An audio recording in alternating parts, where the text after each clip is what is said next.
Marup Jacob na nupida lawduna ni toklaroi hairi adai Roger na su malawni hairi Binod na marup anidu yeknabra Rocky na no sir maikoi anidi kaisu yeknaba saunaba adumba nuwaitabada kaisu lainade Binod na nupiduna karamba pamlige hausikpa Boris na Nupidudi Roger ga nungsinaragpanina haujiksu Roger adum hairakani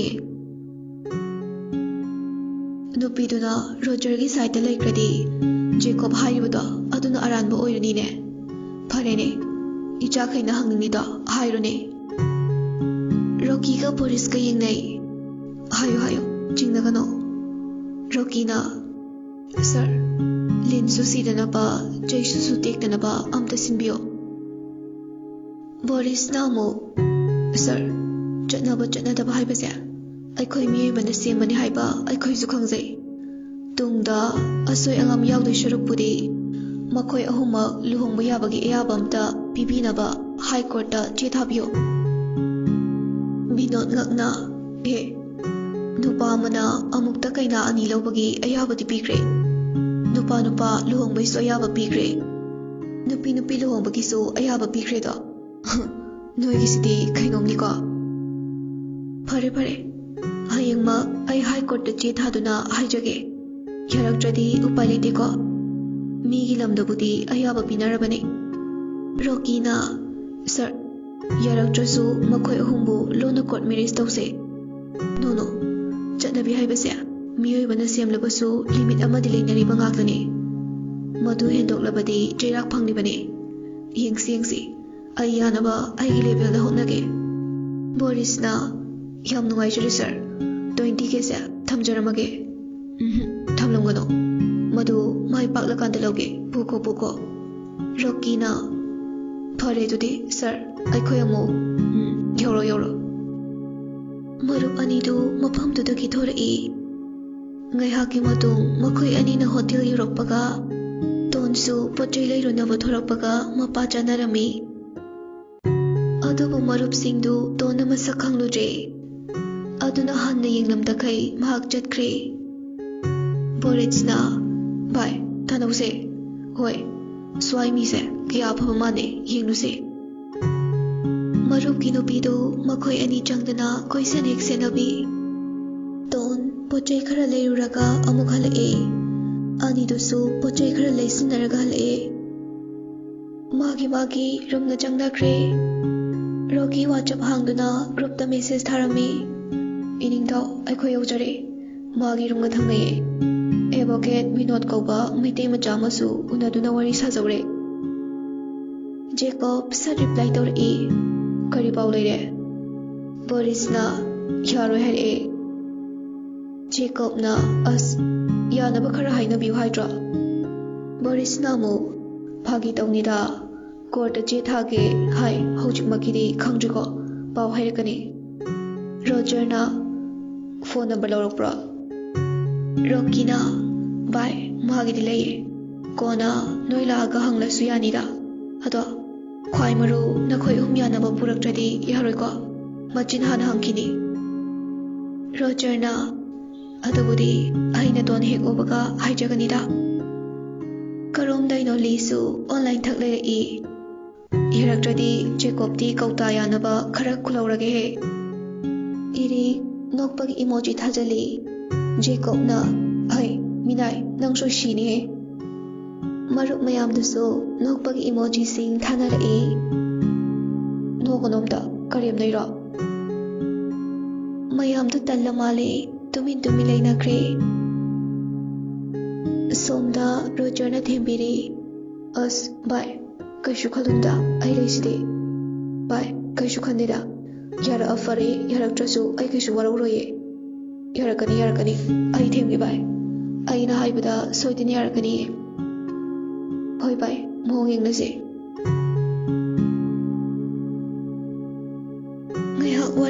ꯍꯥꯏꯔꯒ ꯑꯅꯤꯗꯨ ꯑꯌꯨꯛꯀꯤ ꯃꯇꯝ ꯑꯣꯏꯕꯅ ꯍꯧꯒꯠꯅꯈ꯭ꯔꯦ꯫ ꯆꯠꯅꯕ ꯄꯣꯠꯆꯩ ꯄꯦꯛ ꯇꯧꯕ ꯍꯧꯈ꯭ꯔꯦ꯫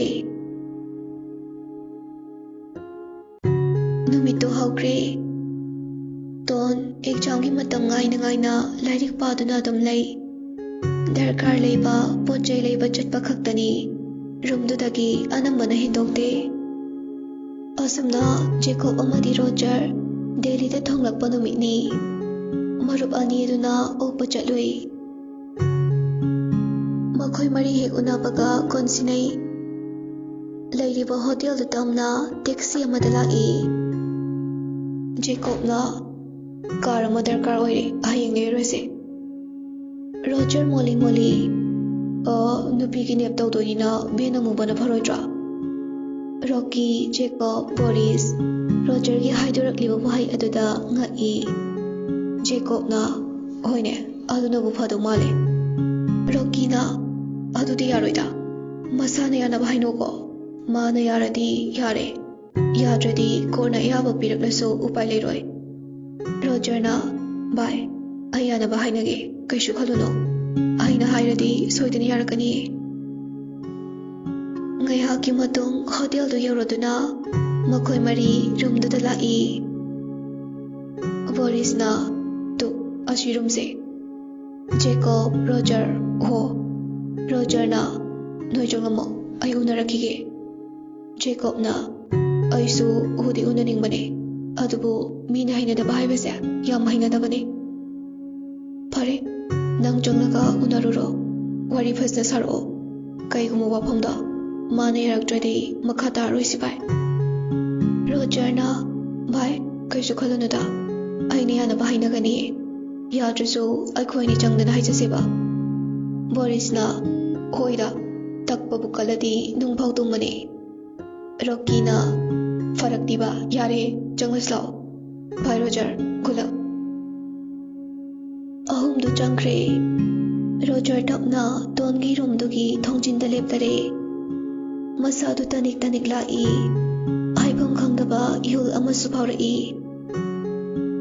ꯀꯨꯏꯅ ꯎꯔꯨꯗ꯭ꯔꯕ ꯃꯍꯥꯛꯀꯤ ꯅꯨꯡꯁꯤꯕꯤꯕꯨ ꯃꯤꯀꯨꯞꯁꯤꯗ ꯎꯔꯅꯤ ꯈꯜꯂꯨꯕꯗ ꯍꯔꯥꯎꯕ, ꯅꯨꯡꯉꯥꯏꯇꯕ, ꯑꯋꯥꯕ ꯄꯨꯝꯅꯃꯛ ꯐꯥꯎꯔꯛꯏ꯫ ꯉꯥꯏꯍꯥꯛ ꯊꯃꯣꯏꯕꯨ ꯊꯦꯝꯖꯤꯟꯗꯨꯅ ꯂꯦꯞꯂꯤꯉꯩꯗ ꯊꯣꯡꯗꯨ ꯂꯣꯛ ꯍꯥꯡꯗꯨꯅ ꯇꯣꯟ ꯄꯣꯠꯆꯩ ꯂꯩꯔꯨꯅꯕ ꯊꯣꯔꯛꯏ꯫ ꯃꯥꯅ ꯍꯦꯛ ꯊꯣꯔꯛꯄꯒ ꯔꯣꯖꯔ ꯂꯦꯞꯇꯨꯅ ꯂꯩꯔꯝꯕꯗꯨꯗ ꯁ꯭ꯋꯥꯏ ꯂꯥꯎꯏ꯫ ꯉꯥꯏꯍꯥꯛꯇꯤ ꯋꯥꯔꯧꯈꯤꯕꯗꯨ ꯀꯥꯎꯊꯣꯛꯇꯨꯅ ꯃꯆꯤꯟꯅ ꯇꯞꯅ ꯔꯣꯖꯔ꯫ ꯔꯣꯖꯔꯁꯨ ꯇꯞꯅ ꯇꯣꯟ꯫ ꯑꯅꯤꯗꯨ ꯉꯥꯏꯍꯥꯛꯇꯤ ꯃꯤꯠꯆꯥꯟꯅꯗꯨꯅ ꯂꯩꯈꯤ꯫ ꯑꯍꯥꯡꯕ ꯃꯥꯂꯪꯗ ꯄꯥꯏꯃꯤꯟꯅꯕꯒꯨꯝ ꯋꯥꯍꯩ ꯑꯃꯠꯇ ꯍꯥꯏꯅꯈꯤꯗꯦ꯫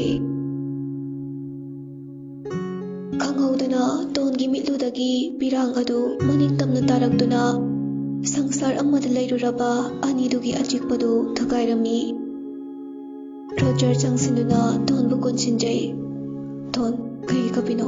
ꯑꯩ ꯂꯥꯛꯑꯦ꯫ ꯇꯣꯟ ꯔꯣꯖꯔꯅ ꯀꯣꯜꯂꯛꯂꯤꯕꯗꯨ ꯊꯥꯗꯣꯛꯇꯨꯅ ꯋꯥꯔꯧꯅ ꯌꯦꯡꯂꯛꯏ, ꯑꯗꯨꯕꯨ ꯋꯥꯍꯩꯗꯤ ꯑꯃꯇ ꯍꯥꯏꯔꯝꯗꯦ꯫ ꯔꯣꯖꯔ ꯉꯛꯅ ꯇꯣꯟ ꯅꯪ ꯑꯩꯕꯨ ꯋꯥꯔꯧꯕ꯭ꯔꯥ? ꯇꯣꯟ ꯀꯞꯅ ꯋꯥꯔꯧꯏ, ꯑꯩ ꯅꯪꯕꯨ ꯌꯥꯝ ꯋꯥꯔꯧꯏ꯫ ꯃꯐꯝꯁꯤꯗ ꯀꯩꯗꯧꯕ ꯂꯥꯛꯄꯅꯣ? ꯑꯩ ꯁꯤꯗ ꯂꯩ ꯀꯔꯝꯅ ꯈꯪꯂꯤꯅꯣ? ꯔꯣꯖꯔ ꯍꯔꯥꯎꯕꯒꯤ ꯃꯤꯅꯣꯛꯇꯨ ꯃꯄꯤꯔꯥ ꯆꯦꯜꯂꯗꯨꯅ ꯊꯋꯥꯏꯒ ꯍꯛꯆꯥꯡꯒꯕꯨ ꯈꯥꯏꯅꯕ ꯌꯥꯕ꯭ꯔꯣ? ꯍꯛꯆꯥꯡ ꯅꯪꯅ ꯆꯠꯄꯗ ꯊꯋꯥꯏ ꯑꯩꯅ ꯀꯩꯒꯤ ꯈꯪꯂꯣꯏ? ꯅꯪꯅ ꯀꯅꯥ ꯂꯩꯖꯗꯕꯒꯨꯝ ꯑꯥꯁ꯭ꯔꯝꯗ ꯂꯩꯔꯤꯕ ꯀꯩꯒꯤꯅꯣ? ꯃꯗꯣ ꯑꯩꯒꯤ ꯁꯪꯁꯥꯔ ꯑꯃꯅꯤ, ꯑꯩꯒꯤ ꯄꯣꯊꯥꯐꯝꯅꯤ꯫ ꯑꯩ ꯂꯣꯏ ꯈꯪꯉꯤ, ꯅꯈꯣꯏ ꯑꯅꯤꯅ ꯑꯩꯕꯨ ꯊꯤꯔꯛꯀꯅꯤ ꯍꯥꯏꯕ꯫ ꯍꯧꯖꯤꯛꯇꯤ ꯅꯈꯣꯏ ꯑꯅꯤꯁꯨ ꯑꯃꯠꯇ ꯑꯣꯏꯔꯕ ꯅꯠꯇ꯭ꯔꯥ?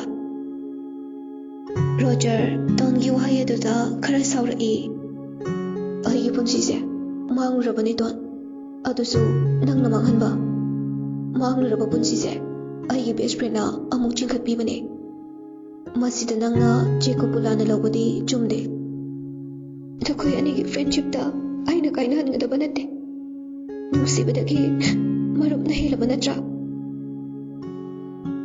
ꯔꯣꯖꯔ ꯁꯥꯎꯔꯒ ꯍꯦꯜꯂꯦ, ꯃꯔꯨꯞꯅ ꯍꯦꯜꯂꯦ꯫ ꯑꯗꯨ ꯑꯣꯏꯔꯕꯗꯤ ꯏꯐꯝꯗꯒꯤ ꯑꯅꯤꯃꯛ ꯂꯥꯞꯅ ꯆꯠꯈ꯭ꯔꯣ꯫ ꯆꯠꯂꯣꯏ, ꯁꯨꯡꯆꯠ ꯆꯠꯂꯣꯏ꯫ ꯅꯪꯅ ꯅꯪꯅ ꯆꯠꯄ ꯅꯪꯅ ꯂꯩꯕ ꯃꯐꯝ ꯈꯨꯗꯤꯡ ꯑꯩꯈꯣꯏ ꯑꯅꯤꯅ ꯑꯄꯟꯕ ꯑꯌꯦꯠꯄ ꯑꯗꯨꯝ ꯄꯤꯔꯛꯀꯅꯤ. ꯋꯥꯍꯩꯗꯨ ꯇꯥꯕꯗꯒꯤ ꯇꯣꯟꯁꯨ ꯁꯥꯎꯔꯛꯇꯨꯅ ꯑꯗꯨꯗꯤ ꯅꯪꯅ ꯅꯨꯡꯁꯤ ꯍꯥꯏꯈꯤꯕꯗꯣ ꯃꯤꯅꯝꯕꯅꯤ. ꯅꯈꯣꯏ ꯑꯅꯤ ꯃꯥꯟꯅꯔꯒ ꯑꯩꯕꯨ ꯃꯥꯡꯍꯟꯕꯅꯤ ꯅꯠꯇ꯭ꯔꯥ? ꯅꯪ ꯑꯩ ꯅꯨꯡꯁꯤꯅꯈꯤꯕꯒꯤ ꯏꯁꯥ ꯏꯁꯥ ꯌꯥꯅꯈꯤꯕꯅꯤ. ꯑꯩꯅ ꯅꯪꯕꯨ ꯃꯥꯡꯍꯜꯂꯦ ꯍꯥꯏꯕꯗꯨꯗꯤ ꯂꯥꯟꯒꯅꯤ. ꯑꯗꯨꯗꯤ ꯅꯪꯒꯤ ꯃꯔꯨꯞꯅ ꯑꯩꯕꯨ ꯃꯥꯡꯍꯜꯂꯤꯕꯗꯣ ꯅꯪꯁꯨ ꯈꯪꯂꯤꯕ ꯅꯠꯇ꯭ꯔꯥ? ꯃꯥꯒꯤꯗꯨꯅ ꯀꯔꯤ? ꯃꯥꯒꯤꯗꯨꯁꯨ ꯅꯪꯕꯨ ꯊꯃꯣꯏ ꯁꯦꯡꯅ ꯅꯨꯡꯁꯤꯔꯨꯕꯒꯤꯅꯦ. ꯇꯣꯟ ꯁꯥꯎꯔꯒ ꯑꯗꯨꯗꯤ ꯅꯈꯣꯏ ꯑꯅꯤ ꯃꯥꯟꯅꯔꯒ ꯍꯧꯖꯤꯛ ꯏꯐꯝꯗꯒꯤ ꯄꯥꯝꯂꯤꯕꯁꯦ ꯀꯩꯅꯣ ꯍꯥꯏꯌꯣ. ꯍꯥꯏꯒꯅꯤ, ꯁꯣꯏꯗꯅ ꯍꯥꯏꯒꯅꯤ. ꯃꯗꯨ ꯍꯥꯏꯅꯕꯒꯤꯗꯃꯛꯇꯅꯤ ꯅꯪꯒꯤ ꯅꯅꯥꯛꯇ ꯂꯥꯛꯂꯤꯕꯁꯦ. ꯍꯥꯏꯌꯣ, ꯏꯐꯝꯗꯒꯤ ꯀꯩ ꯄꯥꯝꯒꯦ? ꯅꯪ ꯑꯩ ꯑꯃꯗꯤ ꯖꯦꯀꯣꯕ ꯑꯩꯈꯣꯏ ꯑꯍꯨꯝ ꯄꯨꯟꯅ ꯂꯨꯍꯣꯡꯕ ꯄꯥꯝꯃꯤ. ꯋꯥꯍꯩꯗꯨ ꯇꯥꯕꯗ ꯇꯣꯟ ꯉꯛꯄꯗ ꯅꯠꯇꯅ ꯑꯁꯥꯎꯕ ꯍꯥꯏꯕꯗꯨ ꯑꯣꯏꯔꯦ. ꯈꯪꯍꯧꯗꯅ ꯔꯣꯖꯔꯒꯤ ꯃꯃꯥꯏꯗꯨ ꯈꯨꯄꯥꯛꯅ ꯊꯥꯔꯛꯏ. ꯑꯩꯁꯦ ꯅꯈꯣꯏ ꯑꯅꯤꯒꯤ ꯃꯤꯠꯇ ꯀꯔꯤ ꯑꯣꯏꯅ ꯎꯒꯦ? ꯀꯔꯤ ꯑꯣꯏꯅ ꯎꯒꯦꯕ? ꯗ꯭ꯔꯧꯄꯗꯤ ꯃꯥꯜꯂꯨꯔꯕ? ꯔꯣꯖꯔ ꯃꯃꯥꯏꯗꯨ ꯅꯥꯜꯂꯒ ꯅꯣꯛꯃꯤ. ꯗ꯭ꯔꯧꯄꯗꯤ ꯑꯣꯏꯔꯒ ꯀꯩꯗꯧꯔꯒꯦ? ꯗ꯭ꯔꯧꯄꯗꯤꯗ ꯅꯨꯄꯤ ꯂꯛꯇꯒꯤ ꯂꯥꯏꯕꯛ ꯌꯥꯝ ꯐꯕꯤꯅꯦ. ꯃꯍꯥꯛ ꯑꯣꯛꯇꯕꯤꯁꯨ ꯅꯠꯇꯦ. ꯆꯠꯅꯕꯤꯕꯨ ꯅꯥꯊꯩꯗꯨꯅ ꯃꯤꯌꯥꯝꯕꯨ ꯁꯤꯡꯅꯈꯤꯕꯁꯨ ꯅꯠꯇꯦ. ꯌꯥꯅꯈꯤꯕꯒꯤ ꯃꯇꯨꯡ ꯏꯟꯅ ꯄꯥꯟꯗꯝ 5ꯒꯤ ꯇꯥꯂꯣꯏ ꯑꯣꯏꯈꯤꯕꯅꯤ. ꯃꯗꯨ ꯀꯅꯥꯅ ꯅꯣꯛꯅꯒꯦ? ꯀꯅꯥꯅ ꯗ꯭ꯔꯧꯄꯗꯤꯕꯨ ꯍꯟꯊꯅ ꯈꯟꯈꯤꯒꯦ? ꯁꯃꯥꯖꯅ ꯇꯤꯟꯁꯤꯠꯀꯗꯕ ꯋꯥꯗ ꯏꯐꯝꯗ ꯄꯜꯂꯛꯀꯅꯨ. ꯁꯃꯥꯖꯅ ꯅꯪꯒꯤ ꯑꯋꯥꯕ ꯃꯇꯦꯡ ꯄꯥꯡꯕꯤꯕ꯭ꯔꯥ? ꯅꯪ ꯊꯥꯛꯄꯤꯕ꯭ꯔꯥ? ꯋꯥꯐꯝꯁꯦ ꯑꯩꯈꯣꯏ ꯑꯍꯨꯝꯒꯤ ꯑꯣꯏꯕ ꯋꯥꯐꯝꯅꯤ, ꯑꯇꯣꯞꯄ ꯌꯥꯎꯗꯦ. ꯑꯩꯈꯣꯏ ꯑꯍꯨꯝꯅꯕꯨ ꯌꯥꯅꯔꯗꯤ ꯀꯩꯁꯨ ꯅꯠꯇꯦ. ꯆꯠꯅꯕꯤꯁꯦ ꯅꯪꯅ ꯂꯣꯏ ꯁꯤꯜꯂꯣ. ꯁꯤꯟꯒꯅꯤ. ꯀꯅꯥꯅꯁꯨ ꯂꯥꯛꯂꯒ ꯑꯊꯤꯡꯕ ꯄꯤꯕ ꯉꯝꯂꯣꯏ. ꯑꯩꯕꯨ ꯅꯨꯡꯁꯤ ꯍꯥꯏꯔꯝꯕ ꯅꯪꯃꯛꯅ ꯏꯐꯝꯗ ꯑꯗꯨꯃꯛ ꯍꯥꯏꯕ ꯉꯝꯂꯕꯀꯣ? ꯑꯗꯨ ꯍꯥꯏꯔꯒ ꯇꯣꯟ ꯀꯞꯊꯣꯔꯛꯏ. ꯑꯩꯅ ꯅꯪ ꯅꯨꯡꯁꯤꯕꯒ ꯖꯦꯀꯣꯕꯅ ꯅꯪꯕꯨ ꯅꯨꯡꯁꯤꯕꯒ ꯈꯦꯠꯅꯕ ꯀꯩꯁꯨ ꯂꯩꯇꯦ ꯇꯣꯟ. ꯆꯠꯈ꯭ꯔꯣ. ꯅꯪꯁꯨ ꯏꯐꯝꯗꯒꯤ ꯑꯃꯨꯛ ꯍꯟꯅ ꯌꯦꯠꯀꯦ ꯈꯜꯂꯅꯨ. ꯑꯩ ꯌꯨꯝ ꯄꯥꯜꯂꯔꯣꯏꯌꯦ. ꯃꯗꯨ ꯁꯨꯡꯌꯥ ꯌꯥꯔꯣꯏꯌꯦ. ꯅꯪ ꯑꯩꯈꯣꯏ ꯑꯅꯤꯃꯛꯀꯤ ꯅꯨꯄꯤ ꯑꯣꯏꯗꯕ ꯌꯥꯔꯣꯏꯌꯦ. ꯑꯩꯅ ꯃꯗꯨ ꯌꯥꯗ꯭ꯔꯗꯤ ꯅꯣꯏ ꯑꯩꯕꯨ ꯍꯥꯠꯀꯦ ꯍꯥꯏꯕ꯭ꯔꯥ? ꯔꯣꯖꯔ ꯁꯥꯎꯅꯤꯡꯂꯁꯨ ꯐꯥꯊꯔꯛꯏ. ꯑꯩ ꯅꯐꯝꯗ ꯅꯣꯡꯇ ꯑꯁꯥꯎꯕ ꯎꯠꯇ꯭ꯔꯤꯕꯅꯤ ꯇꯣꯟ. ꯑꯩꯕꯨ ꯁꯥꯎꯍꯜꯂꯛꯀꯅꯨ. ꯅꯪꯅ ꯁꯥꯎꯔꯒ ꯑꯩꯕꯨ ꯍꯥꯠꯀꯦ ꯍꯥꯏꯕ꯭ꯔꯥ? ꯔꯣꯖꯔ ꯁꯥꯎꯅꯤꯡꯕꯅ ꯂꯣꯏꯔꯦ. ꯅꯪꯅ ꯄꯥꯝꯂꯤꯁꯦ ꯀꯩꯅꯣ? ꯑꯩꯒ ꯂꯨꯍꯣꯡꯁꯦ ꯍꯥꯏꯕ꯭ꯔꯥ? ꯖꯦꯀꯣꯕꯀ ꯂꯨꯍꯣꯡꯒꯦ ꯍꯥꯏꯕ꯭ꯔꯥ? ꯑꯃꯗꯤ ꯈꯜꯂꯣ. ꯑꯩꯅ ꯅꯣꯏ ꯑꯅꯤꯃꯛ ꯈꯟꯗ꯭ꯔꯗꯤ? ꯑꯣ, ꯑꯗꯨꯗꯤ ꯑꯇꯣꯞꯄ ꯀꯅꯥ ꯈꯟꯒꯦ ꯍꯥꯏꯕꯅꯣ? ꯌꯨꯝ ꯄꯥꯟꯗ꯭ꯔꯁꯨ ꯍꯤꯡꯕ ꯉꯝꯃꯤ. ꯅꯪꯕꯨ ꯌꯨꯝ ꯄꯥꯟꯗꯅ ꯂꯩꯕꯗꯤ ꯈꯛ ꯌꯥꯔꯣꯏ. ꯑꯩꯕꯨ ꯍꯟꯖꯤꯟ ꯍꯟꯖꯤꯟ ꯋꯥ ꯌꯥꯝ ꯉꯥꯡꯍꯟꯒꯅꯨ. ꯅꯇꯥꯎ ꯆꯥꯅꯕꯗꯨꯁꯨ ꯌꯥꯎꯔꯛꯑꯝꯅꯤ ꯈꯪꯉꯦ. ꯀꯥꯏꯗ ꯂꯩ? ꯀꯧꯊꯣꯔꯛꯑꯣ, ꯋꯥꯔꯤ ꯁꯥꯁꯦ. ꯐꯔꯦ. ꯚꯥꯏ ꯖꯦꯀꯣꯕ. ꯉꯁꯥꯏꯗꯒꯤ ꯇꯥꯔꯤꯕ ꯖꯦꯀꯣꯕꯇꯨ ꯊꯪꯅꯕ ꯀꯥꯗꯒꯤ ꯊꯣꯔꯛꯏ. ꯃꯗꯨ ꯎꯕꯗ ꯇꯣꯟ ꯁ꯭ꯋꯥꯏ ꯂꯥꯎꯏ. ꯃꯔꯝꯗꯤ ꯔꯣꯖꯔꯗꯤ ꯃꯍꯥꯛꯅ ꯅꯨꯡꯁꯤꯖꯕꯅꯤꯅ ꯁꯥꯎꯅꯤꯡꯂꯁꯨ ꯆꯩꯕ ꯉꯝꯃꯤ. ꯑꯗꯨꯕꯨ ꯖꯦꯀꯣꯕꯇꯤ ꯈꯧꯇꯛ ꯆꯥꯈꯤꯕꯅ ꯍꯦꯛ ꯎꯕꯗ ꯈꯔꯗꯤ ꯄꯥꯈꯠꯂꯝꯃꯤ. ꯔꯣꯖꯔꯅ ꯅꯪꯉꯣꯟꯗ ꯂꯥꯜꯂꯝꯕ ꯌꯥꯏ. ꯍꯥꯏꯗꯤ ꯑꯩꯈꯣꯏ ꯑꯅꯤ ꯆꯦꯜꯂꯦ ꯈꯪꯅ ꯈꯪꯅ ꯅꯪꯕꯨ ꯑꯃꯨꯛ ꯆꯦꯜꯂꯨꯕꯒꯤ. ꯑꯗꯣ ꯑꯩꯅ ꯅꯪꯉꯣꯟꯗ ꯀꯔꯤ ꯂꯥꯟꯈꯤꯒꯦ? ꯑꯩꯅ ꯅꯪꯕు ꯐꯅ ꯏꯖꯠ ꯂꯧꯔꯕꯁꯨ ꯑꯩ ꯂꯩꯗꯨꯅ ꯆꯦꯟꯈꯤꯕꯁꯨ ꯂꯩꯇꯦ. ꯅꯪꯕꯨ ꯂꯧꯒꯦ, ꯑꯩꯒꯤ ꯅꯨꯄꯤ ꯑꯣꯏꯒꯦ ꯀꯌꯥꯔꯛ ꯍꯥꯏꯈꯤ. ꯑꯗꯨꯒ ꯑꯩꯒꯤ ꯏꯐꯝꯗ ꯅꯝꯊꯥꯛ ꯇꯧꯔꯝꯕ. ꯇꯣꯟꯅ ꯅꯪꯒꯤ ꯄꯩꯁꯥꯗꯣ ꯑꯩꯒꯤ ꯑꯝꯇ ꯁꯤꯖꯤꯟꯅꯗꯦ. ꯑꯦꯀꯥꯎꯟꯗ ꯑꯗꯨꯝ ꯌꯥꯎꯔꯤ. ꯑꯩ ꯁꯣꯏꯗꯅ ꯄꯤꯒꯅꯤꯌꯦ. ꯖꯦꯀꯣꯕ ꯇꯣꯟꯒꯤ ꯃꯅꯥꯛꯇ ꯅꯛꯅ ꯆꯪꯁꯤꯜꯂꯛꯏ. ꯁꯦꯜꯗꯨꯒꯤ ꯋꯥꯐꯝ ꯅꯠꯇꯦ ꯑꯩꯅ ꯍꯥꯏꯔꯤꯗꯣ.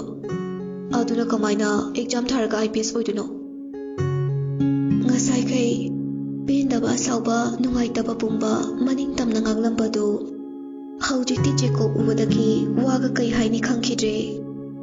ꯑꯩꯕꯨ ꯍꯟꯖꯤꯟ ꯍꯟꯖꯤൻ ꯏꯀꯥꯏꯕ ꯄꯤꯕꯗ ꯅꯠꯇꯅ ꯂꯥꯟꯖꯗ꯭ꯔꯕ ꯑꯩꯒꯤ ꯐꯦꯃꯤꯂꯤꯕꯨ ꯍꯟꯖꯤꯟ ꯍꯟꯖꯤꯟ ꯏꯀꯥꯏꯕ ꯄꯤꯕ ꯅꯪꯕꯨ ꯑꯩꯅ ꯂꯦꯝꯅ ꯊꯥꯒꯦ ꯈꯟꯕ꯭ꯔꯥ?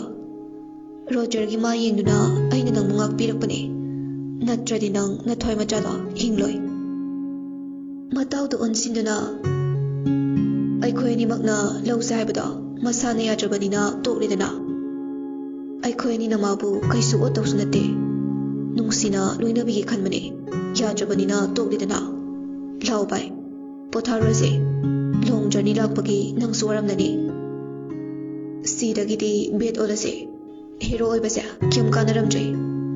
Nupi ama mafamsida kyam kuina leiba ngamgi yengse. Kaida chenge kanana kanbigi yengsilao. Hero dai bet manba kaise thi nuaibane. Okay brother, let's go. Anidu yam usittana haunaraga thangnaba kaduda changkhre. Makhoi anigi mataudu uraga ton thawai chakna kapi. Madomda leibagi kharaga kire. Roger maksu yauna utlamliba mawongdu pakhatpoi kijaboi. Yamna lonely oiraba punsi amagum makhada phamtharaga kapi. Amuksa pukhagatuna kagi thongdu sathinjinki. Lokdusu sachut tawsanki. Madomda angawbigumna thongduda sofadu chingduna ngaksili. Thangnaba roomdagi isai hongna tharaktuna lauba langbagi makholdu taraga hena hena pakhatpa haibadu oire. Phone chu baijada kanada pau tamkani sukhangda madomda amamba sangsarda leibaga chap manare. Phone lengnaba paisa leirabasu mapadi khangba nattabanina hapta amamuk leiraga paisa du tharake haibagi ton phone du leidabani. Mapana tharakpa paisana phone leigani khanduna ngaijarambani. Asumna thokni khangdabana phone chu paihauda roomdudagi thokpasu ngamda. Nungsijaba thajaruba mahaknasu marupki maikaida leikibaga mathanda kappanatana upai leijaramde. Sikra sira haiba phauba khalai adubu nungsirapa mapa mamagi khalaga mahak suicide tawba ngamlamde. Thangnaba roomdana phana thengna phauba langduna yu thaktana ngauthari. Tona somda pakhatpana mikop ama phauba tungba yaramde. Yu ngauraba hero anido amuk laktuna tongi thongda leptuna. Roger na ton thumaba. Jacob na ton nungsibi kai mathel charge. Rocky ka Boris kana amamam jingduna. Rocky na bye pungse thege tumamani lao aikhoi chu tumurase. Jacob na ngai ko bye ayam bende punsida mina lakjaba yadaba Jacob ne mabu nungaina miyam mangda thambi ge hairaga aikhoi anibu hokta boina ubase ayam bende.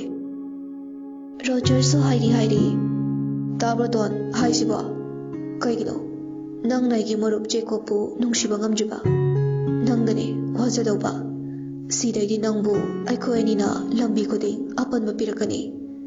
Midagi sa olaknani khangzalo. Boris na as yai lau bai potharasiba kona musanaro. Roger na mo yam bendida ai fau yauna mana warokre nang khangni aisine. Namdana marup aniduna jinglaka kada pusinkre. Adubu Jacob na wal aduda tuk thilakpadu taraga ton manamenduna kaplami. Hero anido mamitagi mapi tana joiron khara lolamaga tumthakre. Ton su kappa waramale ngaihak uithakre. Nongale ton mikap thoraktuna brush sasat torami. Makhol thoktabi sopado jingthoklami. Lokadu tapna hangduna mahak thoraknaba hotnai. Ton wakalda sa olaba makhoi gaiga leiminaba ngamnaroi. Ai hojikma police station da chatuna complaint charge tawgaluni. Aibu nupini haiduna asa usitaba. Kadudagi tapna thorai.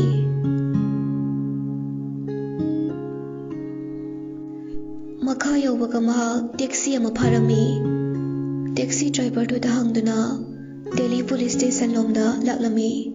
Adubu karomdagino taxi ama mamangda thatpadagi maningi taxi adu khami. Mamangi taxi adu sukhamlami. Amataga nate mari makum tharaktuna tongi taxi adu da tonglai. Ton masadu pakhatna leiringai aduda Jacob na taxi driver aduda kaida chattoino hanglami. Driver अदुदी खंगदबनिना असेंबदो हाइरई हेरो सिंदुंगकना police station जेकॉबना कना शिबा यावगे हाइजे रोजरना कानारोदतो नंगबा सिमिरमने नंगबु कनाना कनबिदोइनो तोना नोइशे मिरो सारो जेकॉब अमदी रोजर सामीने कइगिनो आइगे पुंसिदा नखोयनिना सुयेलिबसे आइना कई लानखिबगे आइशे लाइदी नतिए जेकॉबना नंगनाना लाइदिनी हाइख्रगे रोजरना मो तो नंग यारो कइदोरगे आइखोयनिना हाइजे आइगिसु मरुकिसु नंगिसु पुंगनमक्कि फानबने नोइरे कुमक्रो आइना चटपा लंबिदा अपन मपिरकनो हौजिपुदी नोइना ngमजौ आइना ngम मतांगसु लाखिनिदना जेकॉब खुबा खुरगा तो आइना हाइद्रा IPS ओइगे काइना खलिजे आइखोयनी जेल थमनबने नत्रने रोजरना ngमलोय नंगना कमाइना आइखोयनी दे ngमदोइनो जेकॉबना बाय नखोयनी हानै टैक्सी सिदा लाओ मरुप अनिदो मखोयने तोंगलकपा टैक्सी अदुदा चटख्रे मखोय अहुमसु होटल ताना लाई तोन उपाय लेते नाकन नाकंदा हेरो अनिमक फंगलकपनिना मयाइदुदा पेरुम पेरुम तोंगदुना मुहलए रोजरना मखुद ये जेकॉबना मखुद ओइदो कंतकना पाइशिलाई लौथोकनबा मुक्जै अदुबु नुपिनी पांगल सोनबी कन्ना लेंगो फावबा ngमजरमदे रोजरना ngarang kappada chaka jaramoroine kainom chause जेकॉबना चाउसे चाउसे हने खै जानिगे तोन पेरुम पेरुम नोइनपा जेकॉबना आइखोइ पादी आइखोइ मातोनगिने रोजर नो ई खुचे थादो करम्बा दातुना सारपनो नोइनिबो जेकॉबना कइनो आइखोइनिदी दातुना सारक्ति आइखोइ फादर की व्हाइट ब्लड ते ओंजरपा रोजर मुक्सनो ई उपाय लेट्रब तोंदो आंगांग मचादोंना कपथोरई टैक्सी ड्राइवर दो यंगलई क्या हुआ जेकॉबना कुछ नहीं भैया वो हमारी बहन है रोजरना शादी करने के लिए हम लोग यहाँ आया था और कुछ ने भागने की कोशिश की हो रोजर जेकॉब मिरर नाकंदा ओंथोक्तुना लोना नोकजई तोन कैसो हाइबा ngमजदा तुमिना तोंगदुना अहुमदो रेस्टोरेंट अमदा लाई रोकी बोरिसु पाव हाइरदुना लाई मखोय मंगा पुन्ना फमदुना चाना थकनबा ऑर्डर तौरमी रोजरना तोन खै जादुनो हो जाके हो इस अंगा मचा यम ताहि नंगसे जेकॉबना ओइना जैनि कइनो रोकीना मो अस याम तले नोय ओइना हौरो बोरिसना हाय गुमदना आइखोयनी अस्वाइदा फमजौरगे मरुप अनिदो तोंगाना फमख्रे नंगदना जेकॉब रोजरना तोनबो ऑर्डर तौखिबा चाना थकनबसिंगदो पिजरमी चाउ याजगना दब खरा तौ अमुक थेमजिनबी अमुक लकना सुमतौना तोनगी पुकनिंगबो ओलहन्नबो होटनारमी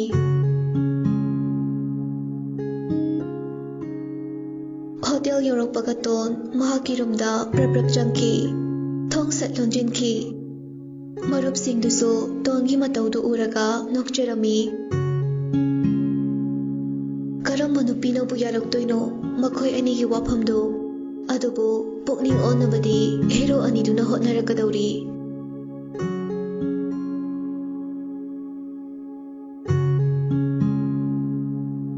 कादगी हेंदोकपा तंदना तोन अदु मनुंगदा लेरमी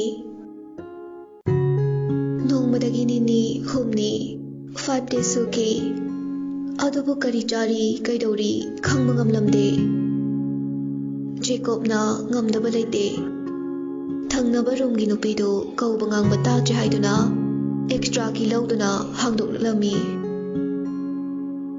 जेकॉब रोजर कादुदा चंगलकपदा तोंदो फमुंगदा तुंगमगा लेरमी मसादो पाइदुना येंगलुबदा भंगभंग सारमी रोजरना मसा यम सारे तो ताब्रा जेकॉबना हॉस्पिटल पुनब तौसे जेकॉब की कार लेरबनिना मखोयनी चंगदना तोनबो हॉस्पिटल पुखलई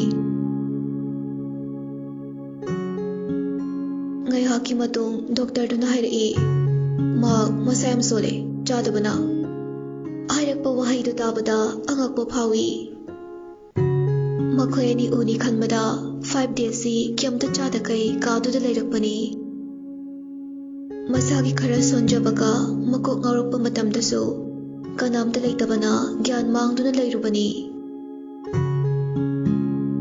सिगदब कुशिलक्त्रब कांदा ईश्वरना हेरो अनिदुबु थारक्तुना कनबगा चप मानरमी थवाई वाजरबा हेरो अनिदु कोइचेन चेदुना तोनगिदमक होटनाजरी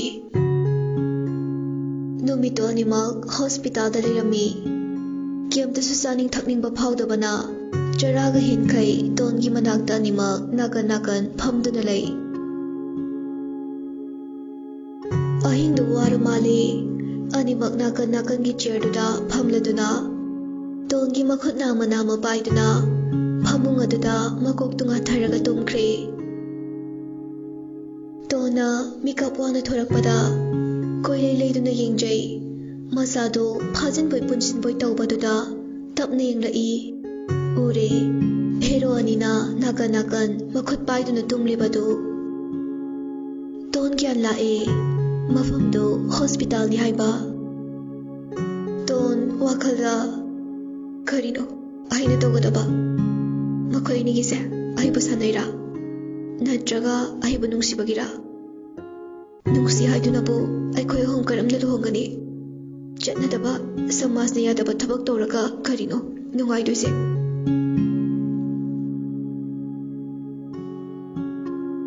मथंगी नुमित की नुमिदां वाइरमनी बोरिस का रॉकी का दो एडवोकेट मयुमदा अमुकसु चलुई बिनोदना आइजे नखोइनी की फोन नंबर सुने पुंकाव कावरे पाउदी ngarang लाक्लबने अनिदु यम लांगतकनना सर कई पाउ लेरगे अयाबदि पिरे अदुबु रॉकीना हाइबियु सर कईगुम तुंगदा फतनुंगदा हाइदि डाइवोर्स कुम तौबगी अयाबदि पिरक्ट्रे कईगुम तुंगदा अकाइबा लाक्लगदी लोगी मतुंग इना चही निपाल जेल दा लेगनी हरे नुपीसु नुपासु रॉकीना सर अदुगिदि थोइना मथा सानिंगाय ओइदेदा होइने होइने हौजिक हौजिक मक्ति यानरसु तुंगी खंदबा यादिने बोरिसना होइ सर अदुसु चुमे लुहोंग्द्रिंगैसदा मखोय होंगी साइन अमदि तौगदौरी अखोयगी लोना अयाबा पीरबसु मखोय होंगी मरक्ता यानदबा यावरकपदा मसाना याना चही निपाल जेंदा लेबगी सिग्नेचरदा अमदि तौगदौरी रॉकीना होय सर अखोय कुपना हाइजरगे मखोय अहुमपु वफमसे कदा यौना यानरे हाइबदो खंगनबगी कोर्ट अमतंग कादा यारोइदौरी लाक्लिबा डेट 19 सिदा हाई कोर्ट पुरो मेरेज सर्टिफिकेट के कासुने आइना सेमलगे अदुगा पान कार्ड आधार कार्ड न चिंबसु जेरोक्स तौरगा पुरो हायो फोटो अनि अनिसु चंगनी मधुबु लोरेदी मखोइना मु केक ककेरा रिंग सिनगेरा अदुगी अपामदुदि युमदा पांथोक्लसु यारनी रॉकीना याम नुंगाइजरी सर अदुदि वफमजे आई मरुप अनिदुदा तमनुरगे बोरिसना सर सेनफमदि कोर्ट मेरेसिया पुरा लोइरकांदा आई लौरगे चे चांग अमदा अमदा नमै खोटबगिदि 800 मुक्ति हाना पिरमो बोरिसना सर वन के थमजरमगे होय होय असुमना पाउ नुंगाइबा पुरदुना मरुप अनिदो हेरो अनिगी मनाक्ति योरए हलकपदा हुइसकी चिकन लॉलीपॉप का लेथरगा नुंगाइना लाए थोंग हेक हांगबगा बोरिस का रॉकी गना कांग्रेचुलेशन वहाइदु ताबदा जेकॉब रोजर येंगनरगा हराउजै रॉकीना याम हराउकिनो कोर्ट का तो गोवाली वरी यामले हुइसकी जे थकना थकना वरी तो लिरगे रोजर ना याय बाय ꯃꯔꯨꯞ ꯃꯔꯤꯗꯨ ꯑꯔꯨꯕ ꯃꯤꯇꯤꯡ ꯑꯃꯒꯨꯝ ꯋꯥꯔꯤ ꯁꯥꯅꯔꯤ꯫ ꯋꯥꯔꯤ ꯁꯥꯅꯕ ꯂꯣꯏꯔꯛꯄꯗ ꯔꯣꯖꯔꯅ ꯑꯗꯨꯗꯤ ꯇꯣꯟꯒꯤ ꯑꯌꯥꯕ ꯌꯥꯎꯗ꯭ꯔꯗꯤ ꯋꯥꯐꯝꯁꯦ ꯂꯣꯏꯅ ꯑꯔꯦꯝꯕ ꯇꯥꯗꯧꯔꯤꯅꯦ꯫ ꯖꯦꯀꯣꯕ ꯃꯀꯣꯛꯇꯨ ꯄꯥꯏꯔꯒ ꯂꯨꯞꯊꯈꯤ꯫ ꯀꯔꯝꯅ ꯊꯦꯝꯅꯤ? ꯔꯣꯀꯤꯅ ꯑꯩ ꯊꯦꯝꯃꯨꯔꯒꯦ, ꯅꯣꯏ ꯑꯅꯤ ꯑꯣꯏꯔꯔꯣꯏ꯫ ꯃꯔꯨꯞ ꯑꯍꯨꯝꯗꯨ ꯉꯛꯅ ꯔꯣꯀꯤꯗ ꯌꯦꯡꯂꯛꯏ꯫ ꯉꯛꯀꯅꯨ ꯉꯛꯀꯅꯨ, ꯑꯩꯅ ꯐꯅꯕ ꯊꯦꯝꯒꯦ꯫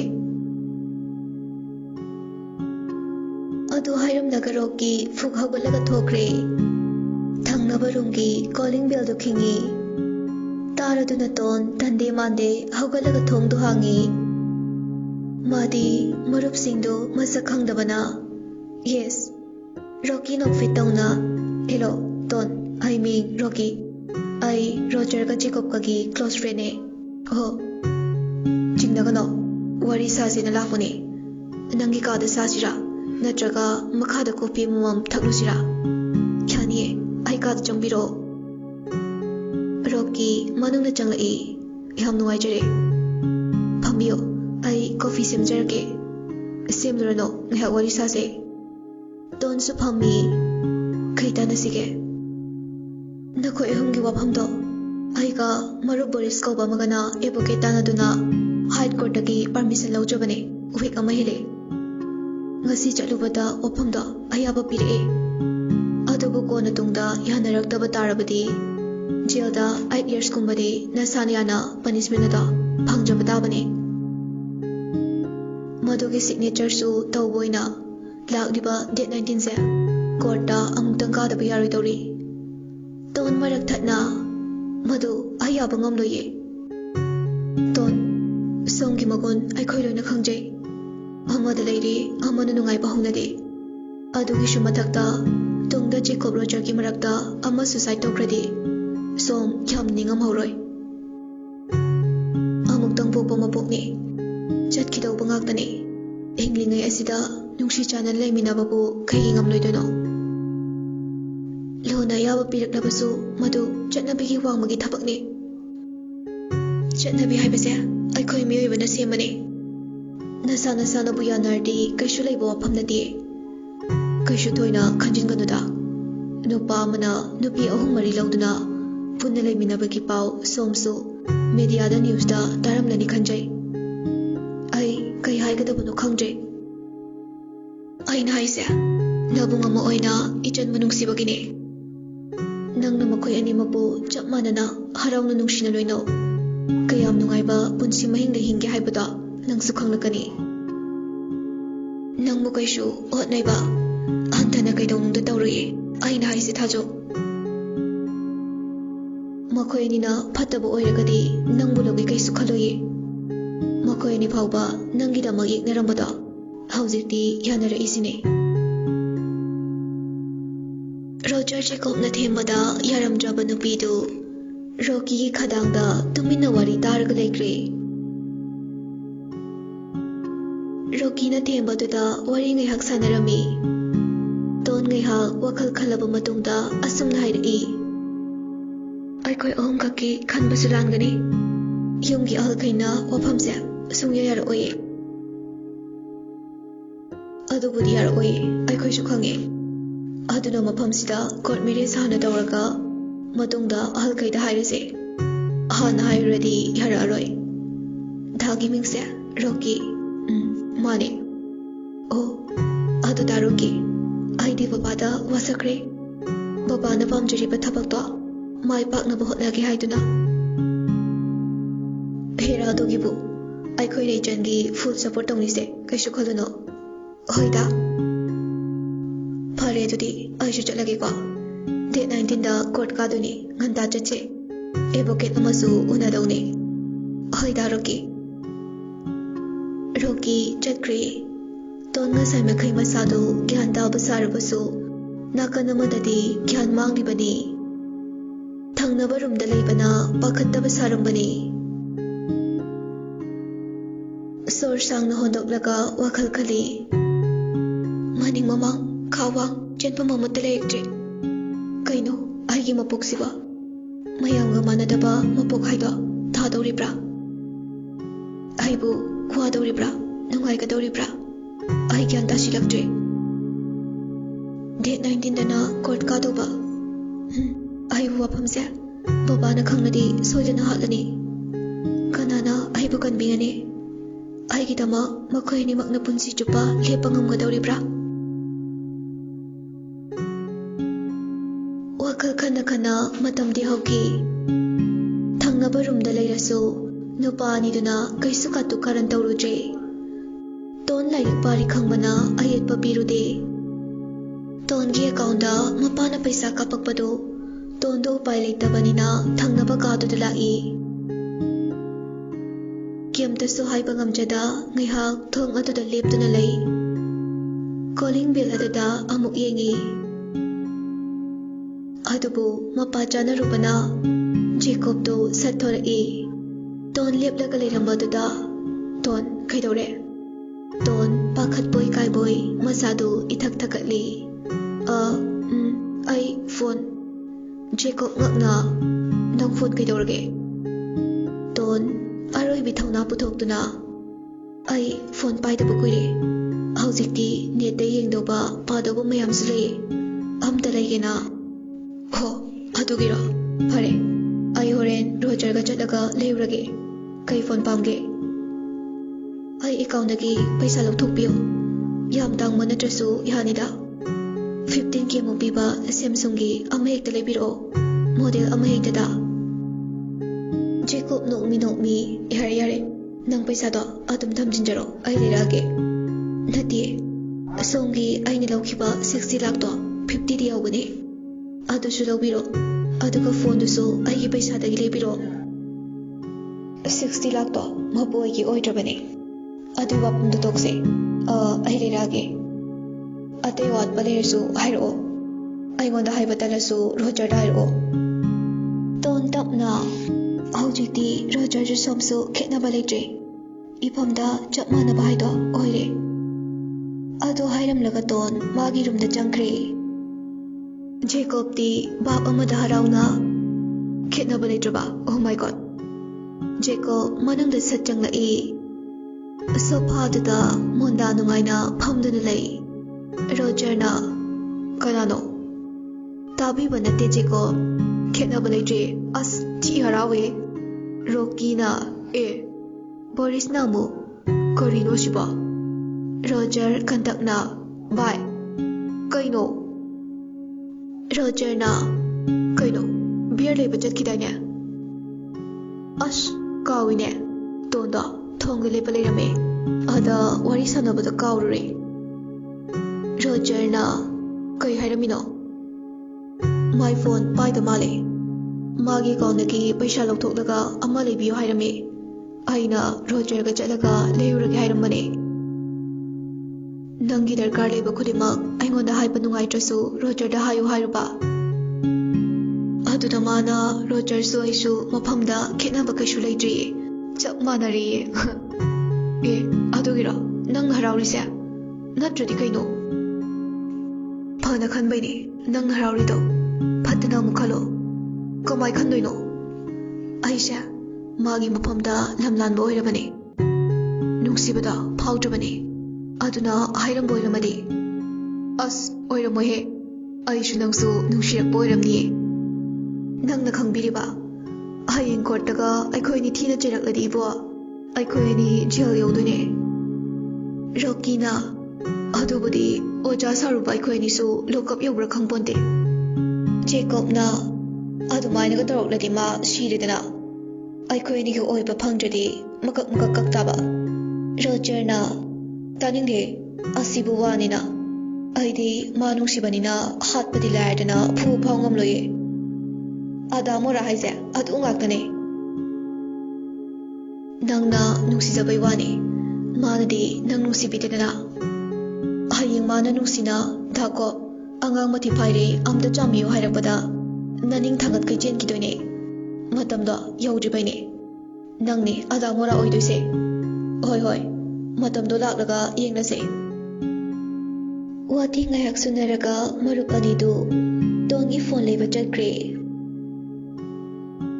ꯐꯣꯟ ꯈꯛꯇ ꯅꯠꯇꯦ ꯅꯨꯄꯤꯒꯤ ꯁꯣꯔꯨꯝꯗ ꯆꯪꯗꯨꯅ ꯗ꯭ꯔꯦꯁꯇꯒꯤ ꯕꯦꯒꯇꯒꯤ ꯍꯤꯜꯁꯇꯒꯤ ꯃꯈꯜ ꯃꯈꯜ ꯈꯔ ꯂꯩꯔꯒ ꯍꯜꯂꯛꯑꯦ. Calling ꯕꯦꯜꯗꯨ ꯈꯤꯡꯂꯒ tone ꯇꯥꯔꯗꯨꯅ ꯊꯣꯡꯗꯨ ꯍꯥꯡꯗꯣꯔꯛꯏ. ꯖꯦꯀꯣꯕꯅ ꯆꯪꯉꯛꯀꯦ ꯌꯥꯕ꯭ꯔꯥ? ꯇꯣꯟꯒꯤ ꯋꯥꯈꯜꯗ ꯃꯥꯟꯅꯔꯒ ꯑꯃꯨꯛ ꯏꯖꯠꯀ ꯂꯧꯔꯗꯤ ꯑꯩ ꯍꯨ ꯆꯥꯔꯒ ꯁꯤꯈꯤꯅꯤ ꯍꯟꯗꯛꯇꯤ.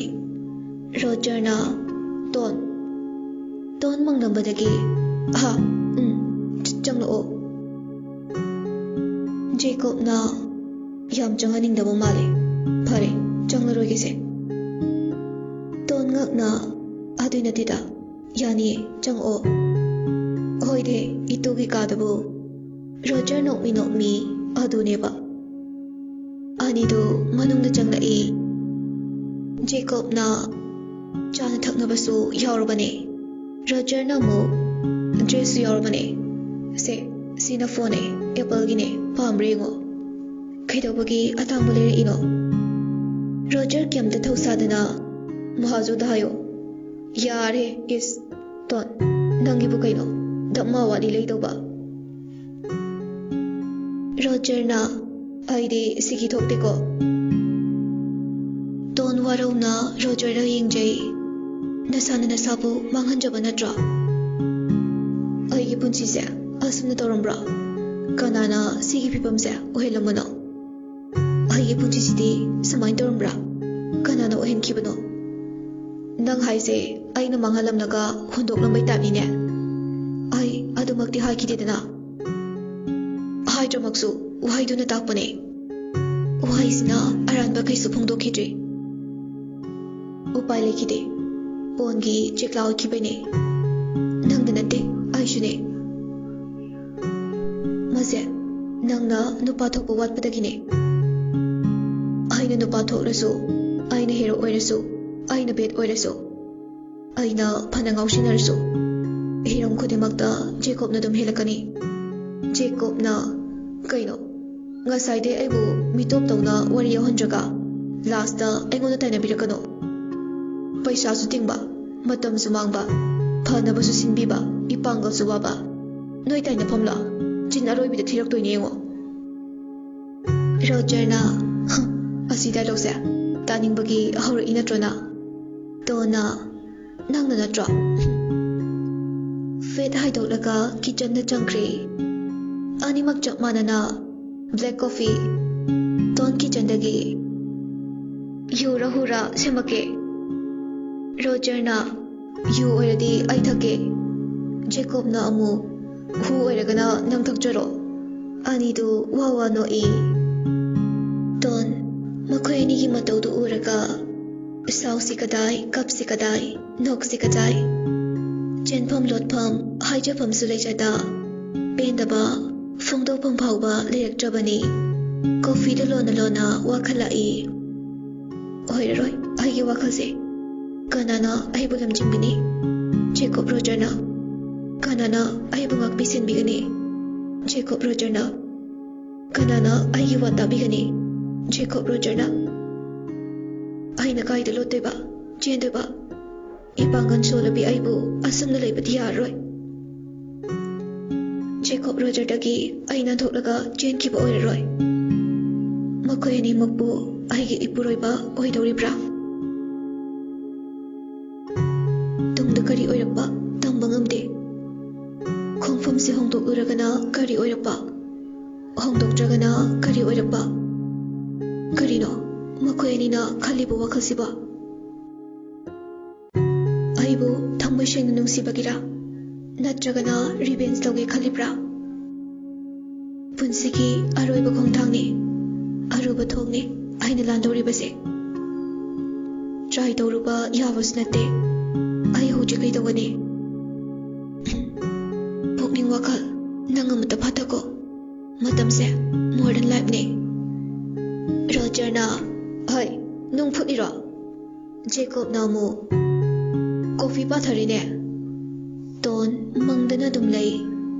ꯅꯨꯄꯥ ꯑꯅꯤꯗꯨ ꯅꯥꯀꯟ ꯂꯦꯞꯂꯒ ꯇꯣꯟ ꯀꯟꯅ ꯍꯣꯏꯃ. ꯖꯦꯀꯣꯕ ꯔꯣꯖꯔꯅ ꯈꯪꯉꯤꯅꯦ. ꯇꯣꯟ ꯁꯥꯎꯔꯒ ꯀꯩꯗꯧꯕ ꯀꯩꯗꯧꯕꯩ ꯆꯪꯂꯛꯏꯅꯣ ꯑꯗꯨꯝ ꯐꯝꯃꯨꯆꯣ ꯖꯦꯀꯣꯕꯅ ꯀꯣꯐꯤ ꯄꯥꯊꯔꯦꯅ ꯍꯥꯏ ꯂꯥꯛꯄꯅꯦ ꯏꯖꯠꯀ ꯂꯧꯖꯔꯣꯏꯌꯦ ꯔꯣꯖꯔꯅ ꯑꯗꯨꯃꯥꯏꯅ ꯑꯗꯨꯃꯛ ꯂꯩꯔꯒꯦ ꯍꯥꯏꯕ꯭ꯔꯣ ꯅꯁꯥꯗꯣ ꯀꯌꯥ ꯀꯟꯗ꯭ꯔꯤꯕꯅꯦ ꯍꯤꯗꯥꯛꯀꯗꯣ ꯃꯇꯝ ꯆꯥꯅ ꯆꯥꯎꯊꯣꯛꯑꯣ ꯇꯣꯟꯅ ꯌꯥꯔꯦ ꯆꯠꯂꯣ ꯅꯁꯛꯇꯣ ꯌꯦꯡꯅꯤꯡꯗꯤꯌꯦ ꯖꯦꯀꯣꯕꯅ ꯃꯥ ꯌꯦꯡꯅꯤꯡꯗ꯭ꯔꯗꯤ ꯑꯩ ꯑꯣꯏꯅ ꯌꯦꯡꯉꯣ ꯍꯦꯔꯥ ꯑꯩꯁꯨ ꯄꯪꯅꯣꯞ ꯅꯣꯞꯇꯕꯅꯦ ꯃꯥꯅ ꯁꯦꯂꯤꯕ꯭रिꯇꯤ ꯑꯣꯏꯈꯤꯕꯒꯤ ꯐꯦꯟꯁ ꯌꯥꯝꯈꯤꯕꯅꯦ ꯇꯣꯟꯅ ꯅꯁꯛꯁꯤꯡꯗꯣ ꯎꯕꯗ ꯑꯩ ꯀꯣꯛꯆꯦ ꯐꯝꯃꯣ ꯆꯠꯂꯣ ꯀꯣꯐꯤ ꯍꯩꯔꯒ ꯂꯥꯛꯂꯒꯦꯕ ꯑꯅꯤꯗꯨ ꯀꯤꯆꯟꯗꯒꯤ ꯑꯃꯨꯛ ꯊꯣꯛꯈ꯭ꯔꯦ ꯇꯣꯟ ꯃꯨꯔꯨꯝ ꯃꯨꯔꯨꯝ ꯁꯣꯜꯂꯤ ꯋꯥꯈꯜ ꯉꯥꯏꯍꯥꯛ ꯈꯟꯕꯁꯤ ꯐꯥꯎꯕ ꯍꯦꯛ ꯌꯦꯜꯂꯦ ꯌꯥꯝ ꯐꯔꯣꯏꯗꯧꯔꯤꯗ ꯑꯩꯅ IPS ꯑꯣꯏꯔꯒ ꯅꯣꯏ ꯑꯅꯤ ꯅꯨꯡꯉꯥꯏꯅꯤꯕ ꯅꯣꯏ ꯑꯅꯤꯅ ꯑꯩ ꯂꯧꯕ꯭ꯔꯥ ꯑꯩꯅ ꯅꯣꯏ ꯑꯅꯤ ꯂꯧꯕ꯭ꯔꯥꯗꯣ ꯌꯦꯡꯅ ꯇꯥꯔꯦꯗꯅ ꯀꯣꯐꯤꯗꯣ ꯄꯨꯊꯣꯔꯛꯂꯒ ꯇꯦꯕꯜꯗꯨꯗ ꯊꯝꯃꯤ ꯃꯥꯁꯨ ꯅꯥꯀꯟꯗ ꯐꯝꯂꯒ ꯇꯣꯟꯅ ꯗꯦꯠ 19ꯗ ꯀꯣꯔꯠ ꯀꯥꯕ ꯍꯥꯏꯁꯦ ꯑꯩꯈꯣꯏ ꯑꯍꯨꯝꯃꯛꯀꯤ ꯆꯤꯟꯍꯪꯗꯣ ꯑꯣꯏꯔꯝꯅꯤꯅꯦ ꯑꯅꯤꯃꯛ ꯆꯞ ꯃꯥꯟꯅꯅ ꯑꯧ ꯃꯥꯅꯦ ꯖꯦꯀꯣꯕꯅ ꯑꯗꯣ ꯇꯣꯟ ꯅꯁꯥꯅ ꯌꯥꯏ ꯍꯥꯏꯌꯨꯀꯣ ꯔꯣꯖꯔꯅ ꯑꯃꯨꯛ ꯑꯩꯈꯣꯏ ꯑꯅꯤꯒꯤ ꯃꯥꯏ ꯆꯣꯞꯅꯕ ꯇꯧꯅꯨꯀꯣ ꯇꯣꯟ ꯖꯦꯀꯣꯕꯅ ꯅꯪꯕꯨ ꯑꯩꯈꯣꯏ ꯑꯅꯤꯅ ꯌꯥꯝ ꯅꯨꯡꯁꯤꯅ ꯂꯨꯅ ꯇꯧꯕꯤꯗꯣꯏꯅꯦ ꯔꯣꯖꯔꯅ ꯑꯃꯨꯛ ꯅꯪꯕꯨ ꯐꯨꯕꯗꯤ ꯂꯥꯏꯔꯗꯅ ꯈꯤꯇꯪ ꯐꯥꯎ ꯆꯩꯔꯣꯏꯌꯦꯕ ꯇꯣꯟ ꯃꯆꯤꯟꯗꯨ ꯄꯩꯔꯞ ꯆꯤꯡꯈꯠꯂꯒ ꯈꯗꯔꯒ ꯇꯧꯔꯛꯏꯕ ꯅꯣꯏ ꯑꯅꯤꯒꯤꯁꯦ ꯑꯩ ꯊꯦꯝꯂꯤꯕ ꯀꯥꯏꯗꯨꯔꯕ ꯅꯣꯛꯄꯨ ꯅꯣꯛꯆꯅꯤꯡꯉꯤꯅꯦ ꯑꯌꯥꯕꯗꯣ ꯄꯤꯗ꯭ꯔꯤꯉꯩꯗ ꯑꯩꯅ ꯋꯥꯔꯣꯜ ꯈꯔ ꯍꯥꯏꯔꯛꯀꯅꯤ ꯅꯣꯏ ꯑꯅꯤ ꯌꯥꯕ ꯇꯥꯕ ꯑꯅꯤꯃꯛ ꯍꯔꯥꯎꯖꯅ ꯌꯥꯏꯌꯦ ꯀꯩ ꯋꯥꯔꯣꯜꯅꯣ ꯀꯣꯔꯠ ꯌꯧꯔꯒ ꯈꯪꯉꯣ ꯍꯧꯖꯤꯛ ꯍꯥꯏ ꯌꯥꯗ꯭ꯔꯤꯌꯦ ꯖꯦꯀꯣꯕꯅ ꯑꯗꯣ ꯂꯨꯍꯣꯡꯕꯗꯣ ꯅꯪ ꯌꯥꯔꯗꯣꯏꯔꯥ ꯔꯣꯖꯔꯅ ꯑꯃꯨꯛ ꯇꯣꯟ ꯌꯥꯔꯣꯏ ꯍꯥꯏꯔꯛꯀꯅꯨꯀꯣ ꯇꯣꯟꯅ ꯍꯣ ꯂꯨꯍꯣꯡꯕꯗꯣ ꯑꯩ ꯏꯁꯥꯅ ꯌꯥꯔꯦ ꯁꯥꯏꯟ ꯇꯧꯔꯅꯤꯌꯦ ꯇꯔꯥꯏ ꯍꯦꯛꯇ ꯌꯥꯔꯛꯇꯧ ꯃꯥꯟꯕ꯭ꯔꯥꯕ ꯃꯣꯗꯔꯟ ꯂꯥꯏꯐꯅꯦ ꯑꯩꯒꯤ ꯋꯥꯔꯣꯜꯗꯣ ꯀꯣꯔꯠꯇ ꯇꯥꯔꯣ ꯑꯅꯤꯗꯨ ꯇꯨꯃꯤꯟ ꯂꯩꯈ꯭ꯔꯦ ꯀꯔꯤꯕꯨ ꯑꯣꯏꯔꯝꯗꯧꯔꯤꯕ ꯈꯜꯂꯨꯕꯗ ꯀꯣꯛꯄꯨ ꯉꯥꯎꯔꯝꯃꯤ ꯀꯣꯐꯤꯗꯨ ꯊꯛꯄ ꯂꯣꯏꯔꯒ ꯋꯥ ꯃꯈꯥ ꯇꯥꯔꯝꯗꯅ ꯑꯅꯤꯗꯨ ꯂꯥꯛꯑꯦ ꯇꯣꯟ ꯄꯟꯊꯕ ꯇꯧꯗꯅ ꯊꯣꯡꯗꯨ ꯂꯣꯛ ꯇꯧꯁꯤꯜꯂꯒ ꯄꯦꯄꯔ ꯑꯃꯗ ꯋꯥꯔꯣꯜꯗꯣ ꯏꯕ ꯍꯧꯈ꯭ꯔꯦ ꯑꯁꯨꯝꯅ ꯃꯇꯝꯗꯤ ꯈꯪꯍꯧꯗꯦ ꯀꯣꯔꯠ ꯀꯥꯕ ꯅꯨꯃꯤꯠ ꯑꯗꯨ ꯌꯧꯔꯛꯈꯤ ꯅꯨꯄꯥ ꯃꯔꯤꯗꯨꯁꯨ ꯆꯠꯅꯕ ꯃꯐꯤ ꯃꯔꯣꯜ ꯇꯔꯨ ꯇꯅꯥꯟꯅ ꯁꯦꯠ ꯆꯥꯔꯗꯨꯅ ꯇꯣꯟꯒꯤ ꯊꯣꯡꯖꯤꯟꯗ ꯂꯦꯞꯂꯒ ꯀꯣꯂꯤꯡ ꯕꯦꯜ ꯑꯗꯨ ꯈꯤꯡꯕꯒ ꯇꯣꯟꯁꯨ ꯂꯣꯏꯔꯗꯨꯅ ꯊꯣꯔꯛꯏ ꯍꯦꯔꯣ ꯑꯅꯤꯗꯒꯤ ꯍꯦꯟꯗꯣꯛꯇꯅ ꯃꯔꯤꯃꯛ ꯉꯥꯏꯍꯥꯛ ꯌꯦꯡꯗꯨꯅ ꯂꯩ ꯇꯣꯟ ꯎꯁꯤꯟꯅꯗꯦ ꯀꯥꯗꯒꯤ ꯊꯣꯔꯛꯄꯒ ꯃꯍꯥꯛꯀꯤ ꯔꯨꯝꯗꯨ ꯁꯣ ꯂꯣꯜꯂꯝꯃꯤ ꯃꯥꯡ ꯊꯥꯗꯨꯅ ꯆꯠꯈꯤ ꯉꯥꯏꯍꯥꯛ ꯃꯪꯂꯝꯕꯁꯤꯡꯗꯨ ꯒ꯭ꯌꯥꯟ ꯂꯥꯛꯑ ꯃꯥꯜꯂꯦ ꯃꯇꯨꯡ ꯏꯟꯅꯔꯛꯏ ꯒꯥꯔꯤ ꯑꯗꯨ ꯕꯣꯔꯤꯁꯅ ꯊꯧꯔꯒ ꯃꯃꯥꯡꯗ ꯔꯣꯀꯤꯅ ꯇꯣꯡꯉꯤ ꯃꯅꯤꯡꯗꯅ ꯃꯈꯣꯏ ꯑꯍꯨꯝ ꯇꯣꯡꯉꯤ ꯍꯣꯏ ꯃꯥꯏꯀꯩꯁꯨ ꯍꯥꯏꯅꯗꯦ ꯇꯨꯃꯤꯟꯅ ꯑꯗꯨꯝ ꯇꯣꯡꯉꯤ ꯈꯔ ꯃꯆꯤꯡ ꯐꯠꯇꯕ ꯖꯦꯀꯣꯕꯇꯨ ꯃꯤꯍꯨꯟ ꯂꯥꯛꯏ ꯌꯥꯗꯦꯒ ꯍꯥꯏꯔꯛꯂꯗꯤ ꯁꯤꯃꯤꯟꯅꯔꯦ ꯔꯣꯖꯔꯅ ꯑꯁ ꯇꯣꯟ ꯀꯩꯁꯨ ꯈꯨꯝꯗꯦ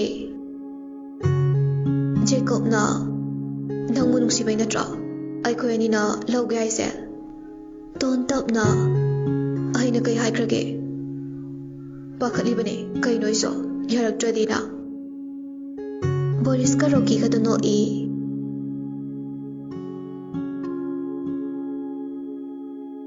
ꯉꯥꯏꯍꯥꯛꯀꯤ ꯃꯇꯨꯡ ꯃꯈꯣꯏ ꯍꯥꯏ ꯀꯣꯔꯠ ꯌꯧꯔꯦ ꯕꯤꯅꯣꯗꯁꯨ ꯃꯈꯣꯏꯕꯨ ꯉꯥꯏꯗꯨꯅ ꯂꯩꯔꯝꯃꯤ ꯕꯤꯅꯣꯗꯅ ꯂꯥꯛꯑꯣ ꯏꯆꯥꯗꯤ ꯃꯁꯛ ꯌꯥꯝ ꯐꯖꯩꯗꯅ ꯁꯤꯅꯅꯤꯗꯅ ꯍꯦꯔꯣ ꯑꯅꯤꯅ ꯉꯥꯎꯔꯤꯁꯦ ꯖꯦꯀꯣꯕ ꯔꯣꯖꯔ ꯅꯣꯛꯃꯤ ꯃꯥꯅꯦ ꯁꯔ ꯅꯈꯣꯏ ꯑꯅꯤꯅ ꯖꯦꯀꯣꯕ ꯔꯣꯖꯔ ꯍꯣꯏ ꯁꯔ ꯉꯥꯏꯍꯥꯛ ꯑꯩꯒꯤ ꯆꯦꯝꯕꯔꯗ ꯐꯝꯂꯨꯁꯦ ꯄꯥꯎ ꯂꯥꯛꯀꯅꯤꯌꯦ ꯑꯅꯤꯃꯛ ꯆꯞ ꯃꯥꯟꯅꯅ ꯐꯅꯤ ꯁꯔ ꯕꯤꯅꯣꯗ ꯕꯤꯅꯣꯗꯀꯤ ꯆꯦꯝꯕꯔ ꯑꯗꯨꯗ ꯃꯈꯣꯏ ꯉꯥꯏꯍꯥꯛ ꯂꯩꯔꯝꯃꯤ꯫ ꯇꯣꯟ ꯇꯞꯅ ꯁꯔ ꯑꯗꯨ ꯍꯥꯏꯔꯒ ꯆꯦꯗꯨ ꯄꯤꯔꯝꯃꯤ꯫ ꯕꯤꯅꯣꯗ ꯆꯦꯗꯨ ꯂꯧꯔꯒ ꯃꯈꯣꯜ ꯊꯣꯛꯇꯕꯤ ꯄꯥꯔꯝꯃꯤ꯫ ꯍꯦꯔꯣꯁꯤꯡꯗꯨ ꯑꯃꯒ ꯑꯃꯒ ꯌꯦꯡꯅꯩ꯫ ꯍꯨꯃꯥꯡꯁꯨ ꯁꯧꯔ ꯃꯥꯜꯂꯦ꯫ ꯁ꯭ꯀꯥꯔꯞꯁꯤꯡ ꯑꯗꯨꯅ ꯃꯃꯥꯏꯁꯤꯡꯗꯨ ꯇꯩꯊꯣꯛꯆꯩ꯫ ꯕꯤꯅꯣꯗ ꯅꯣꯛꯐꯦꯠ ꯌꯦꯡꯁꯦ ꯖꯁꯀꯤ ꯋꯥꯔꯣꯜ꯫ ꯇꯣꯟꯅ ꯐꯅꯤ ꯁꯔ꯫ ꯉꯥꯏꯍꯥꯛ ꯉꯥꯏꯔꯕ ꯃꯇꯨꯡꯗ ꯆꯧꯀꯤꯗꯥꯔ ꯂꯥꯛꯇꯨꯅ ꯃꯅꯨꯡ ꯆꯪꯅꯕ ꯍꯥꯏꯔꯝꯃꯤ꯫ ꯃꯈꯣꯏ ꯄꯨꯂꯞ ꯃꯅꯨꯡ ꯆꯪꯂꯛꯏ꯫ ꯍꯥꯟꯅ ꯑꯌꯥꯕ ꯄꯤꯈ꯭ꯔꯕꯁꯨ ꯄꯨꯝꯅꯧ ꯅꯧꯕ ꯀꯦꯁ ꯑꯣꯏꯕꯅ ꯃꯈꯣꯏ ꯑꯍꯨꯝꯒꯤ ꯋꯥꯔꯣꯜ ꯑꯗꯨ ꯈꯪꯗꯣꯛꯅꯕ ꯖꯁꯅ ꯑꯣꯔꯗꯔ ꯇꯧꯔꯛꯄꯅꯤ꯫ ꯕꯤꯅꯣꯗ ꯋꯥ ꯉꯥꯡꯕ ꯍꯧꯔꯛꯏ꯫ ꯌꯣꯔ ꯑꯣꯅꯔ, ꯃꯈꯣꯏ ꯑꯍꯨꯝꯃꯛ ꯃꯁꯥ ꯃꯁꯥ ꯌꯥꯅꯗꯨꯅ ꯄꯨꯟꯅ ꯂꯨꯍꯣꯡꯕꯒꯤ ꯑꯌꯥꯕꯗꯣ ꯄꯤꯕꯤꯌꯨ ꯍꯥꯏꯖꯔꯤ꯫ ꯖꯖꯅ ꯃꯁꯥ ꯃꯁꯥꯅꯕꯨ ꯌꯥꯅꯔꯗꯤ ꯂꯣꯅꯁꯨ ꯑꯌꯥꯕ ꯄꯤꯈ꯭ꯔꯦ, ꯑꯗꯨꯕꯨ ꯃꯥꯒꯤ ꯑꯄꯥꯝꯕꯗꯣ ꯈꯪꯈꯤꯁꯦ꯫ ꯐꯅꯤ ꯌꯣꯔ ꯑꯣꯅꯔ꯫ ꯖꯦꯀꯣꯕ ꯔꯣꯖꯔ ꯆꯪꯉꯛꯑꯣ꯫ ꯑꯅꯤꯗꯨ ꯆꯞ ꯃꯥꯟꯅꯅ ꯏꯁꯥꯅ ꯌꯥꯖꯔꯦ ꯁꯔ꯫ ꯖꯦꯀꯣꯕꯅ ꯀꯩꯒꯨꯝꯕ ꯇꯨꯡꯗ ꯐꯠꯇ ꯅꯨꯡꯗ ꯊꯣꯛꯂꯗꯤ ꯏꯁꯥꯅ ꯌꯥꯅ 8 years ꯄꯅꯤꯁꯃꯦꯟ ꯑꯗꯣ ꯌꯥꯖꯔꯦ꯫ ꯔꯣꯖꯔꯅꯁꯨ ꯑꯩꯁꯨ ꯌꯥꯖꯔꯦ ꯁꯔ꯫ ꯖꯁ ꯑꯗꯨꯅ ꯐꯔꯦ ꯏꯕꯦꯝꯃ ꯆꯪꯉꯛꯑꯣ꯫ ꯇꯣꯟ ꯆꯪꯉꯛꯏ꯫ ꯏꯆꯥꯒꯤ ꯀꯩ ꯃꯣꯠ ꯂꯩꯕ? ꯑꯩꯁꯨ ꯏꯁꯥꯅ ꯌꯥꯖꯔꯦ ꯁꯔ꯫ ꯃꯈꯣꯏ ꯑꯅꯤꯃꯛꯄꯨ ꯏꯄꯨꯔꯣꯏꯕꯅꯤ ꯈꯜꯂꯒꯦ꯫ ꯑꯗꯨꯕꯨ ꯁꯔ ꯍꯥꯏꯌꯨ ꯇꯥꯁꯦ꯫ ꯍꯦꯔꯣꯁꯤꯡꯗꯨ ꯍꯨꯃꯥꯡ ꯀꯥꯡꯕ ꯍꯧꯔꯛꯏ꯫ ꯕꯤꯅꯣꯗꯅ ꯆꯦꯗꯨ ꯄꯤꯔꯛꯏ꯫ ꯌꯣꯔ ꯑꯣꯅꯔ, ꯏꯆꯥꯒꯤ ꯋꯥꯔꯣꯜ ꯈꯔ ꯊꯝꯖꯔꯤꯌꯦ꯫ ꯏꯆꯥꯒꯤ ꯋꯥꯔꯣꯜꯗꯣ ꯄꯥꯔꯛꯑꯣ ꯇꯥꯁꯦ꯫ ꯇꯣꯟ ꯆꯦꯗꯨ ꯕꯤꯅꯣꯗꯇꯒꯤ ꯂꯧꯔꯒ ꯄꯥꯔꯛꯏ꯫ ꯅꯨꯄꯤ ꯑꯃꯅ ꯃꯌꯨꯝ ꯄꯥꯜꯂꯕ ꯃꯇꯨꯡꯗ ꯄꯨꯝꯅꯧ ꯅꯧꯕ ꯑꯣꯏꯅ ꯃꯄꯨꯔꯣꯏꯕꯒꯤ ꯌꯨꯝꯗ ꯂꯩꯒꯗꯧꯔꯤꯕꯅꯤ꯫ ꯑꯄꯥꯝ ꯄꯥꯝꯗ ꯌꯥꯅꯤꯡꯕ ꯌꯥꯅꯤꯡꯗꯕ ꯀꯩꯁꯨ ꯍꯥꯏꯕ ꯉꯝꯖꯗ ꯑꯗꯨꯛꯀꯤ ꯃꯇꯤꯛ ꯅꯨꯄꯤꯕꯨ ꯇꯣꯟꯅ ꯍꯤꯡꯗꯧꯔꯤꯕꯅꯤ꯫ ꯃꯈꯣꯏꯅ ꯍꯥꯏꯕ ꯌꯥꯗ꯭ꯔꯒꯅ ꯃꯧ ꯐꯠꯇꯦ, ꯁꯨꯅꯤꯡꯗꯦ ꯍꯥꯏꯕꯤꯗꯧꯔꯤꯕ ꯇꯣꯟꯕꯗꯒꯤ ꯇꯣꯜꯂꯕ ꯅꯨꯄꯤꯒꯤ ꯃꯄꯣꯛꯅꯤ꯫ ꯃꯧ ꯑꯣꯏꯔꯨꯕꯅ ꯑꯃꯨꯛꯀ ꯍꯦꯟꯅ ꯇꯣꯜꯂꯤꯕꯅꯤ꯫ ꯃꯁꯤꯗ ꯃꯆꯥꯒꯤ, ꯃꯀꯨꯒꯤ ꯃꯅꯦꯝꯒꯤ, ꯃꯄꯨꯔꯣꯏꯕꯒꯤ, ꯏꯃꯨꯡꯒꯤ ꯀꯨꯞꯅꯣꯝ ꯀꯌꯥꯅꯤ꯫ ꯃꯄꯨꯔꯣꯏꯕ ꯑꯃꯈꯛꯀꯤ ꯁꯦꯕꯥ, ꯃꯅꯦꯝ ꯃꯀꯨꯒꯤ, ꯃꯆꯥꯗꯨꯒꯤ, ꯌꯨꯝꯗꯨꯒꯤ ꯊꯕꯛ ꯀꯩꯀꯥꯁꯤꯐꯥꯎꯗ ꯋꯥꯅꯔꯕ ꯉꯝꯗ꯭ꯔꯕ ꯃꯇꯝ ꯑꯁꯤꯗ ꯑꯩꯅ ꯀꯔꯝꯅ ꯏꯄꯨꯔꯣꯏꯕ ꯑꯅꯤꯒꯤ ꯁꯦꯕꯥ ꯇꯧꯒꯅꯤ? ꯑꯗꯨꯒꯤꯁꯨ ꯃꯊꯛꯇ ꯃꯈꯣꯏ ꯑꯅꯤꯃꯛ ꯃꯇꯣꯝꯇ ꯄꯣꯛꯄ ꯉꯥꯛꯇꯅꯤ, ꯌꯨꯝꯒꯤ ꯌꯨꯝꯕꯨꯔꯣꯏꯕ ꯉꯥꯛꯇꯅꯤ꯫ ꯃꯁꯤꯗ ꯁꯔ ꯑꯩꯅ ꯍꯥꯏꯖꯅꯤꯡꯕꯗꯤ ꯏꯄꯨꯔꯣꯏꯕ ꯑꯍꯜ ꯑꯣꯏꯒꯗꯧꯔꯤꯕ ꯖꯦꯀꯣꯕꯅ ꯄꯩꯁꯥ ꯇꯥꯜꯂꯕꯁꯨ ꯃꯥꯒꯤ ꯌꯨꯝꯒꯤ ꯊꯕꯛ ꯂꯣꯏꯅ ꯇꯧꯕ, ꯏꯄꯨꯔꯣꯏꯕ ꯑꯇꯣꯡꯕ ꯑꯣꯏꯒꯗꯧꯔꯤꯕ ꯔꯣꯖꯔꯁꯨ ꯃꯌꯨꯝꯒꯤ ꯊꯕꯛ ꯏꯪꯈꯥꯡ ꯂꯣꯏꯅ ꯍꯣꯠꯅꯕ, ꯅꯠꯇ꯭ꯔꯒꯅ ꯑꯩꯈꯣꯏ ꯑꯍꯨꯝꯒꯤ ꯇꯣꯉꯥꯟꯅ ꯌꯨꯝ ꯁꯥꯗꯨꯅ ꯂꯩꯕ, ꯑꯗꯨꯗ ꯂꯩꯔꯒꯅ ꯖꯦꯀꯣꯕꯅ ꯄꯩꯁꯥ ꯇꯥꯟꯕ, ꯔꯣꯖꯔꯅ ꯏꯃꯨꯡ ꯍꯣꯠꯅꯕ꯫ ꯑꯗꯨꯒ ꯁꯔ ꯑꯩ ꯏꯁꯥꯃꯛꯁꯨ IPS ꯑꯣꯏꯒꯦ ꯈꯟꯖꯔꯤ, ꯃꯗꯨ ꯑꯣꯏꯗ꯭ꯔꯤ ꯐꯥꯎꯕ ꯑꯉꯥꯡ ꯌꯥꯎꯗꯕ, ꯌꯧꯔꯛꯄ ꯃꯇꯝꯗ ꯃꯄꯥ ꯑꯅꯤꯅ ꯍꯣꯠꯅꯕ, ꯑꯩꯕꯨ ꯃꯍꯥꯔꯥꯅꯤꯒꯨꯝꯅ ꯃꯈꯣꯏ ꯑꯅꯤꯅ ꯊꯝꯕꯤꯕ꯫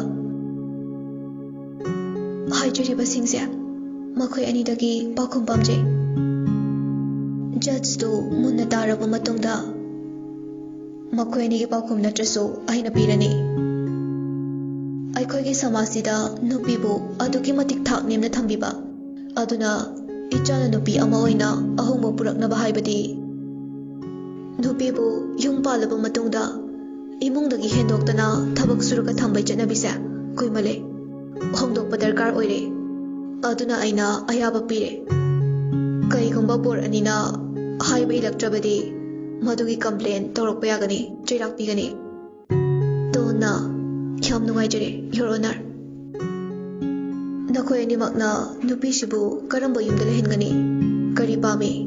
ꯇꯣꯉꯥꯟꯅ ꯂꯩꯕ ꯉꯝꯒꯗ꯭ꯔꯥ ꯍꯥꯏꯕꯗꯨꯁꯨ ꯍꯥꯏꯌꯨ꯫ ꯖꯦꯀꯣꯕꯅ ꯌꯣꯔ ꯑꯣꯅꯔ, ꯑꯩꯈꯣꯏ ꯑꯍꯨꯝ ꯇꯣꯉꯥꯟꯅ ꯌꯨꯝ ꯁꯥꯗꯨꯅ ꯂꯩꯒꯅꯤ꯫ ꯔꯣꯖꯔꯅ ꯑꯃꯨꯛ ꯌꯣꯔ ꯑꯣꯅꯔ, ꯑꯩꯈꯣꯏ ꯑꯅꯤꯃꯛ ꯍꯣꯏ ꯏꯇꯣꯝꯅ ꯄꯣꯛꯄ ꯉꯥꯛꯇꯅꯤ, ꯑꯗꯨꯕꯨ ꯑꯅꯥ ꯑꯌꯦꯛ ꯌꯥꯎꯔꯛꯄꯗ ꯃꯆꯥ ꯑꯃ ꯑꯣꯏꯅ ꯑꯩꯈꯣꯏꯅ ꯃꯈꯣꯏꯒꯤ ꯁꯦꯕꯥ ꯇꯧꯕ ꯍꯥꯏꯕꯁꯤꯗꯤ ꯍꯧꯅꯁꯥꯅꯤ꯫ ꯑꯗꯨꯕꯨ ꯃꯈꯣꯏ ꯍꯧꯖꯤꯛ ꯑꯁꯣꯟ ꯑꯅꯥ ꯌꯥꯎꯗ꯭ꯔꯤ, ꯑꯍꯜ ꯑꯣꯏꯗ꯭ꯔꯤ, ꯃꯁꯥ ꯃꯁꯥꯅ ꯍꯣꯠꯅꯕ ꯉꯝꯖꯔꯤꯕꯅꯤꯅ ꯑꯩꯈꯣꯏ ꯑꯍꯨꯝꯗꯪ ꯇꯣꯉꯥꯟꯅ ꯂꯩꯔꯒꯦꯅ ꯈꯟꯅꯔꯦ꯫ ꯖꯖ ꯑꯗꯨꯅ ꯐꯔꯦ ꯐꯔꯦ, ꯁꯤꯒꯅꯦꯆꯔꯁꯤꯡꯗꯣ ꯇꯧꯁꯤꯜꯂꯣ, ꯑꯗꯨꯒ ꯕꯤꯅꯣꯗ, ꯃꯦꯔꯦꯖ ꯁꯥꯔꯇꯤꯐꯤꯀꯦꯠꯇꯣ ꯄꯤꯈ꯭ꯔꯣ꯫ ꯃꯈꯥ ꯇꯥꯕ ꯍꯥꯏꯕꯗꯤ ꯄꯥꯔꯇꯤ ꯇꯧꯕ, ꯔꯤꯡ ꯁꯤꯕ, ꯀꯨꯟꯗꯣ ꯍꯨꯛꯄꯗꯨꯗꯤ ꯅꯈꯣꯏꯅ ꯄꯥꯡꯊꯣꯛꯅꯤꯡꯕ ꯃꯐꯝꯗ ꯄꯥꯡꯊꯣꯛꯂꯨꯔꯣ꯫ ꯖꯦꯀꯣꯕ ꯔꯣꯖꯔ ꯍꯔꯥꯎꯅ thank you sir, your honour. ꯕꯤꯅꯣꯗꯅ ꯃꯈꯣꯏ ꯑꯍꯨꯝꯕꯨ ꯁꯥꯏꯟ ꯇꯧꯍꯜꯂꯝꯃꯤ꯫ ꯉꯁꯤꯗꯒꯤ ꯅꯈꯣꯏ ꯑꯍꯨꯝ ꯅꯨꯡꯉꯥꯏꯅ ꯄꯨꯟꯁꯤ ꯁꯥꯡꯅ ꯑꯅꯥ ꯑꯌꯦꯛ ꯌꯥꯎꯗꯅ ꯂꯩꯃꯤꯟꯅꯔꯣꯀꯣ꯫ ꯅꯈꯣꯏ ꯑꯅꯤꯁꯨ ꯁꯥꯈꯤ ꯁꯥꯕꯣꯟ ꯑꯣꯏꯅꯕ ꯁꯥꯏꯟ ꯇꯧꯁꯦ꯫ ꯔꯣꯀꯤ ꯕꯣꯔꯤꯁꯅ ꯐꯅꯤ ꯁꯔ꯫ ꯉꯥꯏꯍꯥꯛꯀꯤ ꯃꯇꯨꯡ ꯃꯈꯣꯏ ꯃꯉꯥꯗꯨ ꯌꯥꯝ ꯍꯔꯥꯎꯅ ꯍꯜꯂꯛꯏ꯫ ꯖꯦꯀꯣꯕꯅ ꯃꯍꯥꯛꯀꯤ ꯒꯥꯔꯗ ꯈꯔꯗ ꯄꯥꯎ ꯍꯥꯏꯈ꯭ꯔꯦ꯫ ꯌꯥꯝ ꯊꯨꯅ 5-star ꯍꯣꯇꯦꯜ ꯑꯃꯗ ꯃꯈꯣꯏ ꯑꯍꯨꯝ ꯔꯤꯡ ꯁꯤꯅꯕꯒꯤ ꯑꯃꯗꯤ ꯀꯦꯛ ꯀꯛꯅꯕ ꯁꯦꯝ ꯁꯥꯔꯝꯃꯤ꯫ ꯃꯐꯝꯗꯨ ꯌꯧꯔꯗꯨꯅ ꯅꯨꯄꯤ ꯑꯍꯨꯝ ꯃꯔꯤꯅ ꯇꯣꯟꯕꯨ ꯀꯦꯕꯤꯅꯕ ꯉꯥꯏꯗꯨꯅ ꯂꯩꯔꯝꯃꯤ꯫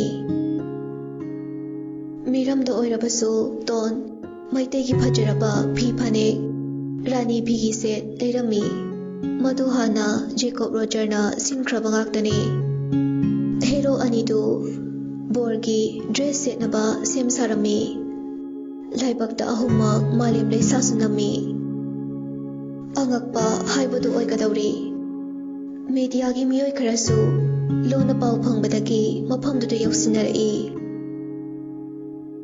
ꯌꯥꯝꯅ ꯈꯪ ꯍꯩꯔꯕ ꯁꯤꯡꯂꯕ ꯍꯦꯔꯣ ꯑꯅꯤ ꯑꯗꯨꯅ ꯄꯨꯂꯤꯁ ꯈꯔꯁꯨ ꯅꯦꯛꯇꯨꯅ ꯊꯝꯂꯝꯃꯤ꯫ ꯃꯅꯨꯡ ꯌꯧꯍꯟꯗ꯭ꯔꯕꯁꯨ ꯍꯣꯇꯦꯜꯗꯨꯒꯤ ꯃꯈꯥꯗ ꯃꯤꯗꯤꯌꯥꯒꯤ ꯃꯤꯑꯣꯏꯁꯤꯡꯅ ꯊꯣꯝꯖꯤꯟꯕ ꯍꯧꯔꯛꯏ꯫ ꯄꯨꯡ ꯈꯔꯒꯤ ꯃꯇꯨꯡꯗ ꯃꯈꯣꯏ ꯑꯍꯨꯝ ꯊꯣꯔꯛꯏ꯫ ꯃꯤ ꯄꯪꯌꯥꯝ ꯌꯥꯝꯗꯕꯤꯗ ꯃꯈꯣꯏ ꯑꯍꯨꯝ ꯀꯨꯟꯗꯣ ꯑꯗꯨ ꯇꯣꯟꯅ ꯍꯥꯟꯅ ꯑꯅꯤ ꯍꯨꯛꯂꯝꯃꯤ꯫ ꯍꯦꯔꯣ ꯑꯅꯤ ꯑꯗꯨꯅ ꯑꯃꯃꯝ ꯂꯧꯊꯣꯛꯂꯒ ꯇꯣꯟꯗ ꯖꯦꯀꯣꯕꯅ ꯍꯥꯟꯅ ꯍꯨꯛꯂꯝꯃꯤ꯫ ꯃꯊꯪ ꯔꯣꯖꯔꯅ ꯑꯃꯨꯛ ꯍꯨꯛꯂꯝꯃꯤ꯫ ꯃꯔꯨꯞꯁꯤꯡꯗꯨ ꯈꯨꯕꯥꯛ ꯈꯨꯔꯝꯃꯤ꯫ ꯍꯔꯥꯎꯕ ꯐꯣꯡꯗꯣꯛꯄ ꯑꯣꯏꯅ ꯆꯥꯎꯔꯕ ꯀꯦꯛ ꯑꯗꯨ ꯃꯈꯣꯏ ꯑꯍꯨꯝ ꯆꯪꯗꯅ ꯀꯛꯃꯤꯟꯅꯩ꯫ ꯕꯣꯔꯤꯁꯅ ꯑꯍꯨꯝꯗꯨꯒꯤ ꯐꯣꯇꯣ ꯅꯝꯂꯒ FBꯗ ꯁꯠ ꯊꯥꯒꯠꯂꯤ, ꯀꯦꯞꯁꯟꯗꯅ "ꯏꯟꯗꯤꯌꯥꯗ ꯑꯍꯥꯟꯕ ꯑꯣꯏꯅ ꯑꯩꯒꯤ ꯃꯔꯨꯞ ꯑꯅꯤꯅ ꯅꯨꯄꯤ ꯑꯃꯇꯪꯒ ꯄꯨꯟꯅ ꯂꯨꯍꯣꯡꯕꯒꯤ ꯅꯨꯡꯉꯥꯏꯔꯕ ꯅꯨꯃꯤꯠꯅꯤ꯫ ꯃꯔꯩ ꯃꯔꯥꯒ ꯇꯧꯔꯛꯀꯅꯨꯀꯣ, ꯂꯣꯅ ꯑꯌꯥꯕ ꯄꯤꯔꯕꯅꯦ꯫ ꯃꯩꯇꯩ ꯃꯆꯥꯒꯤ ꯍꯧꯅꯕꯤ ꯀꯂꯛꯄꯤꯒꯤ ꯀꯃꯦꯟꯠꯀ ꯄꯤꯔꯛꯀꯅꯣ"꯫ ꯍꯦꯛ ꯊꯥꯒꯠꯄꯒ ꯃꯤꯅꯤꯠ 3 ꯐꯥꯎꯕ ꯐꯥꯗ꯭ꯔꯤ ꯁꯤꯌꯔ ꯂꯥꯏꯠ ꯀꯃꯦꯟꯠꯅ ꯋꯥꯏ ꯆꯥꯏꯔꯝꯃꯤ꯫ ꯐꯥꯔꯁꯠ ꯀꯃꯦꯟꯠꯇ "ꯍꯔꯦ ꯍꯔꯦ, ꯀꯃꯥꯏ ꯇꯨꯃꯤꯟꯅꯗꯣꯏꯕ"꯫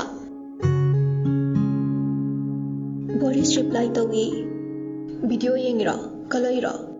ꯃꯣꯏ ꯑꯍꯨꯝꯃꯛ ꯇꯨꯃꯤꯟꯅꯅꯤꯌꯦ, ꯅꯪ ꯆꯥꯛꯄ꯭ꯔꯣ"꯫ ꯑꯅꯤꯁꯨꯕ ꯀꯃꯦꯟꯠꯇ "ꯁꯤꯕꯨ ꯑꯌꯥꯕ ꯄꯤꯔꯤꯕ ꯂꯣꯁꯦ, ꯑꯉꯛꯄꯅꯦ"꯫ ꯕꯣꯔꯤꯁ ꯑꯃꯨꯛ ꯁꯠ ꯔꯤꯄ꯭ꯂꯥꯏ ꯇꯧꯏ, "ꯀꯔꯤꯗ ꯉꯛꯅꯤꯡꯉꯥꯏ ꯑꯣꯏꯒꯦ ꯕꯣꯏ, ꯍꯧꯖꯤꯛꯁꯦ ꯃꯣꯗꯔꯟ ꯂꯥꯏꯐꯅꯦ, ꯁꯤꯗꯧꯕ ꯉꯥꯛꯇꯅꯦ, ꯅꯨꯡꯉꯥꯏꯅ ꯅꯨꯡꯁꯤ ꯆꯥꯟꯅꯅ ꯂꯩꯃꯤꯟꯅꯔꯒ ꯂꯣꯏꯔꯦ"꯫ ꯅꯨꯄꯤ ꯑꯃꯅ ꯀꯃꯦꯟꯠꯇ "ꯍꯩꯃꯥ, ꯌꯥꯝ ꯇꯨꯀꯠꯆꯩꯌꯦ, ꯀꯔꯝꯕ ꯑꯣꯛꯇꯕꯤꯅꯣ, ꯌꯥꯝ ꯋꯥꯏꯅ"꯫ ꯕꯣꯔꯤꯁꯅ ꯑꯃꯨꯛ "ꯐꯪꯗ꯭ꯔꯗꯤ ꯀꯂꯛꯄ ꯍꯥꯏꯁꯦ ꯅꯨꯄꯤ ꯅꯣꯏꯒꯤ ꯂꯤꯆꯠꯅꯦ. ꯏꯕꯨꯡꯉꯣ ꯑꯣꯖꯔꯦ, ꯆꯠꯅꯗꯕ ꯁꯨꯝꯕꯁꯦ ꯎꯍꯜꯂꯛꯀꯅꯣ, ꯗꯥꯎ ꯌꯥꯔꯣꯏꯌꯦ"꯫ ꯕꯣꯔꯤꯁ ꯑꯃꯨꯛꯁꯨ ꯔꯤꯄ꯭ꯂꯥꯏ ꯇꯧꯏ, "ꯌꯥꯝ ꯑꯁꯦꯡꯕꯒ ꯁꯥꯏꯀꯣ, ꯍꯣꯏ ꯍꯣꯏ, ꯃꯧꯁꯥꯕꯤ ꯅꯣꯏꯅ ꯃꯍꯦꯜꯂꯕꯅꯦ ꯃꯤ ꯅꯣꯛꯅꯕ. ꯂꯥꯏꯗ ꯀꯠꯄꯗ ꯂꯩꯁꯥꯕꯤꯔ ꯂꯩꯁꯥꯕꯤ ꯅꯠꯇ, ꯃꯧꯔ ꯃꯧ ꯅꯠꯇ, ꯂꯥꯏꯅ ꯂꯧꯕꯤꯔꯣꯏꯌꯦ ꯏꯕꯦꯝꯃ, ꯆꯠꯂꯣ ꯁ꯭ꯋꯥꯏꯗ"꯫ ꯂꯤ ꯀꯃꯦꯟꯠ ꯄꯤꯔꯛꯏ, "ꯐꯪꯗꯕ ꯆꯥꯛꯆꯕ ꯃꯌꯥꯝ ꯀꯃꯦꯟꯠ ꯄꯤꯕꯤꯔꯝꯃꯦ. ꯃꯤꯅ ꯅꯨꯡꯁꯤꯅꯕꯒꯤ ꯌꯥꯅꯕꯩ ꯂꯨꯍꯣꯡꯖꯔꯒ ꯅꯣꯏꯅ ꯁ꯭ꯋꯥꯏꯗ ꯀꯞꯄꯤꯁꯦ ꯀꯩꯒꯤꯅꯣ"꯫ ꯏꯔꯤꯛꯅ ꯑꯃꯨꯛ "ꯍꯦꯂꯣ ꯍꯦꯂꯣ, ꯄꯥꯈꯪ ꯁꯦꯡꯗꯕ ꯂꯩꯁꯥꯕꯤ ꯁꯦꯡꯗꯕ ꯃꯌꯥꯝꯗꯤ ꯆꯥꯛꯄꯗ ꯂꯣꯏꯔꯦ ꯁ꯭ꯋꯥꯏꯁꯦ"꯫ ꯔꯣꯀꯤ ꯑꯃꯗꯤ ꯂꯤ ꯅꯣꯛꯄꯒꯤ ꯏꯃꯣꯖꯤ ꯊꯥꯖꯜꯂꯤ꯫ ꯕꯣꯔꯤꯁꯅ ꯑꯃꯨꯛ "ꯚꯥ, ꯃꯅꯤꯄꯨꯔꯁꯦ ꯃꯤꯔꯦꯝ ꯈꯨꯌꯥꯝꯗꯣ, 4 ꯃꯤꯅꯤꯠꯇꯕꯨ 175 ꯁꯤꯌꯔ, ꯑꯩ ꯋꯥꯟꯊꯔꯦꯗ, ꯃꯤꯔꯦꯝ ꯃꯌꯥꯝꯒꯤ ꯖꯦ ꯍꯣ"꯫ अबेम तो पाखत पोई कई पोई रणबीर होई दलाई नेने नेने मेमचाना हाय कईदौरगेने अबेम नंबो अबेम मसादो निकनी निकली वा ngang bangam da kai nene saudi saurkanu ko ton do ada luhongre adusu nupani maka mem changak na kari ranbir su thora e kari haiba abem photo do lami tu court marriage ki certificate su yaure lona ya bu su pire ngasi hongbane kundo hu pe photo su yaure do mem cha makha da phamtaraga ai loire abem tapna nene kapkono noi dikhangde ai dam harawe ai chalage comment da mi khatna ro doine ba ai chale ko abem do nokmi chenkre paudu por ani ki imong gi mioi su loina tare adubu macha gya pamada kana su kari su sauru je facebook da loire amuk toiba kharana noknari kharana machin thiba su yauri kharana fana nungsina haibi basu yauri nokfade pesta nupa mana caption da warak tabi kanagi machano ibe manang aphabadi oiramaroi ke kangbu oiramgani irikna excuse me oi hello brother mapa mama ki macha ngaktane som chakbra kalakbra channa mo ho tado single pakhang singdabo nanga thokai lege lina amu yamba no yena khalukha sumang thilongada khara sutaru tanan thamse phamung dagi phone ama pairka hapu jukhai gyan kumar sarakano nupa su obaye namai duda osunbiyo haibra abemna ahal masel yanare lona su ayaba pire masak matau phajaba ngak to oibasida yong myang makhelang bire Sonia na paisa paipa celebrity amaga masak matau phajraba Indian Air Force amaga na aigi ta phajabi laukiba sida single myam kaidore haibano ngai haki matung CM gi post nungsiraba iramda masida leibiriba ima iben itan ije maruk mapang oja guru khaibum namapu leiba ki CM oijariba aina wai khara thamjari Hojingai haki mamangda Delhi High Court ta lamdam asigi ichanupi saklabi Ton Yumnam Jacob Laishram amadi Roger Laishram ga makhoi ahum punna luhongbagi ayaba piraduna court marriage tawkhibagi media da news ta irang thokribasi masi tawbigano migisu ahalaman mari mata maruk mapang leiribane icha ahum siki pauloina tajare khangjare masa masaya naduna thabak ase pangthokibane Makoisu chatnabigi wangba oibana high court dagi ayaba hana laukibane yare hairaba kanda thabak ase pangthokibane masida irang torokpa khudimak action laukhalakani achaw asang laira ina khunbagi wafam leijade aroiba oina icha ahumbu punsi chuppa nungsi chanana leiba oiro haina isorda khurumjari Khudakta screenshot lauraga nokfade page da iring na upload tawrai video myam single mingle myam kangla da kapuro CM na fau yakre noige doge haibano roki comment ta nokshili abem so comment ta jagoi sabagi matharai maruk mayam do harau bagi mana pamjaba harau bagi emoji myam thanari bor han baduna thank guys anisha baduna mo Thank you so much. Bor ani dogi comment ta love rek maruk mayam na pirai. Congratulations bye. Thoram adu pungloi loire duna makhoi hanagi hotel duda laami. Luhong le haidana bor kainagi room anawbadi leiba natte. Tona aisu aigi room da leirage. Noi anisu hanagi room duda adum leiko.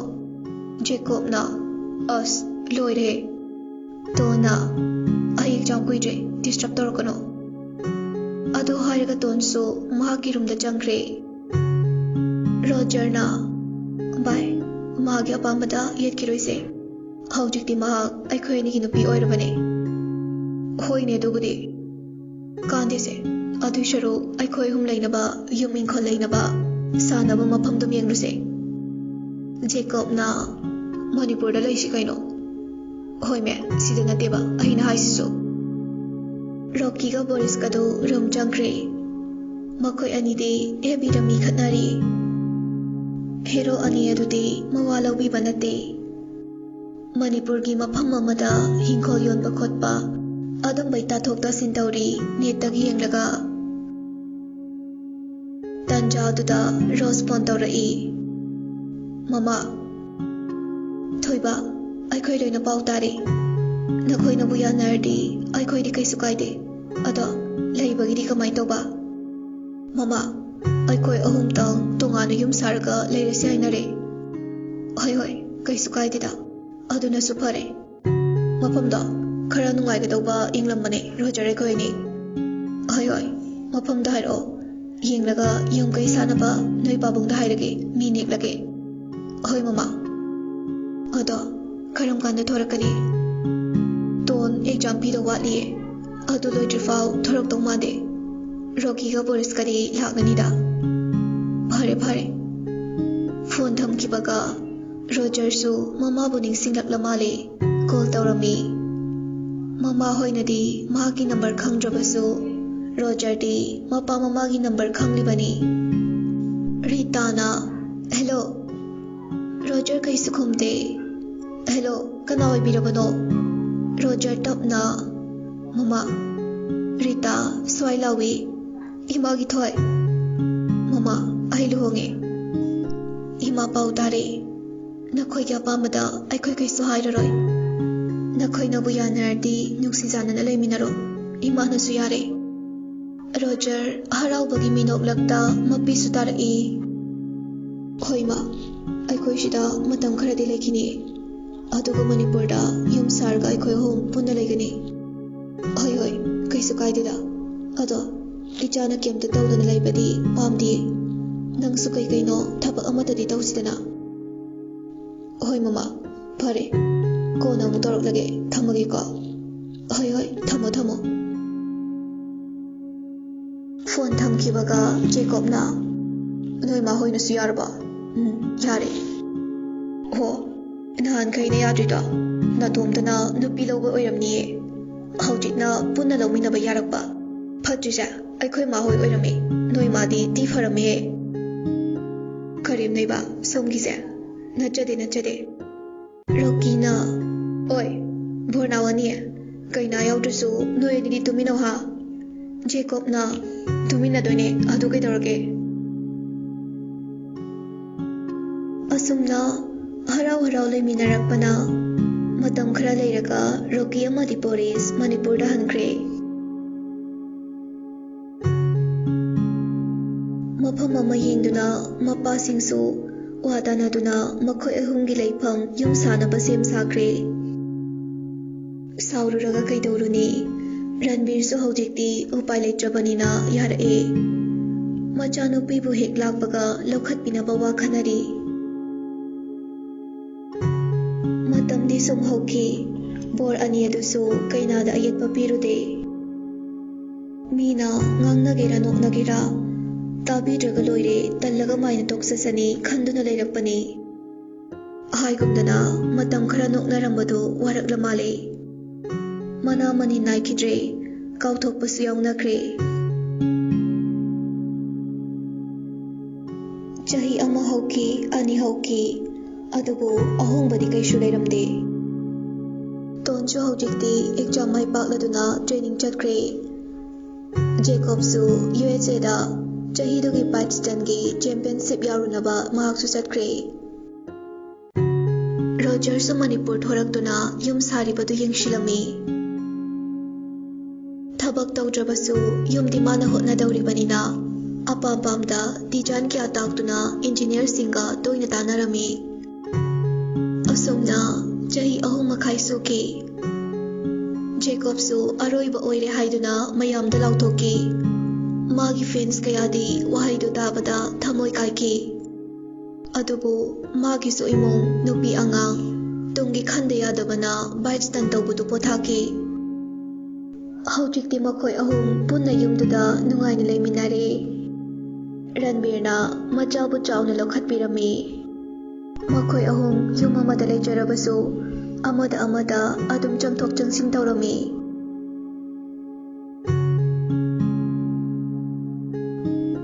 ꯑꯌꯨꯛꯀꯤ ꯃꯇꯝꯅꯤ꯫ ꯍꯧꯔꯕ ꯑꯦꯂꯥꯔꯝꯗꯨ ꯈꯤꯡꯂꯛꯏ꯫ ꯖꯦꯀꯣꯕ Roger ꯃꯃꯤꯠ ꯄꯥꯡꯊꯣꯔꯛꯏ꯫ ꯖꯦꯀꯣꯕ ꯎꯏꯔꯨꯝ Roger ꯍꯧꯒꯠꯂꯁꯦ꯫ Roger ꯍꯛꯀꯥꯝ ꯋꯥ ꯆꯠꯂꯒ ꯍꯣꯏ꯫ ꯑꯅꯤꯗꯨ ꯍꯧꯒꯠꯂꯒ bathroom ꯆꯪꯃꯤꯟꯅꯩ꯫ Brush ꯇꯧꯕ ꯂꯣꯏꯔꯒ ꯊꯣꯔꯛꯄꯗ ꯃꯅꯝ ꯅꯨꯡꯁꯤꯕ ꯑꯃ ꯅꯝꯂꯛꯏ꯫ ꯑꯅꯤꯗꯨ ꯃꯃꯤꯠ ꯃꯅꯥ ꯁꯪꯗꯣꯛꯏ꯫ ꯄ꯭ꯔꯞ ꯀꯤꯆꯟ ꯆꯪꯂꯛꯄꯗ ꯇꯣꯟ ꯃꯀꯣꯛꯇꯨ ꯆꯣꯠꯂꯤ ꯕ꯭ꯔꯦꯛꯐꯥꯁ ꯁꯦꯝꯗꯨꯅ ꯂꯩꯔꯝꯃꯤ꯫ ꯇꯣꯟ ꯅꯣꯛꯃꯤ ꯒꯨꯗ ꯃꯣꯔꯅꯤꯡ꯫ ꯑꯅꯤꯃꯛ ꯉꯛꯅ ꯃꯣꯔꯅꯤꯡ꯫ ꯖꯦꯀꯣꯕꯅ ꯀꯩ ꯅꯨꯃꯤꯠꯅꯣ?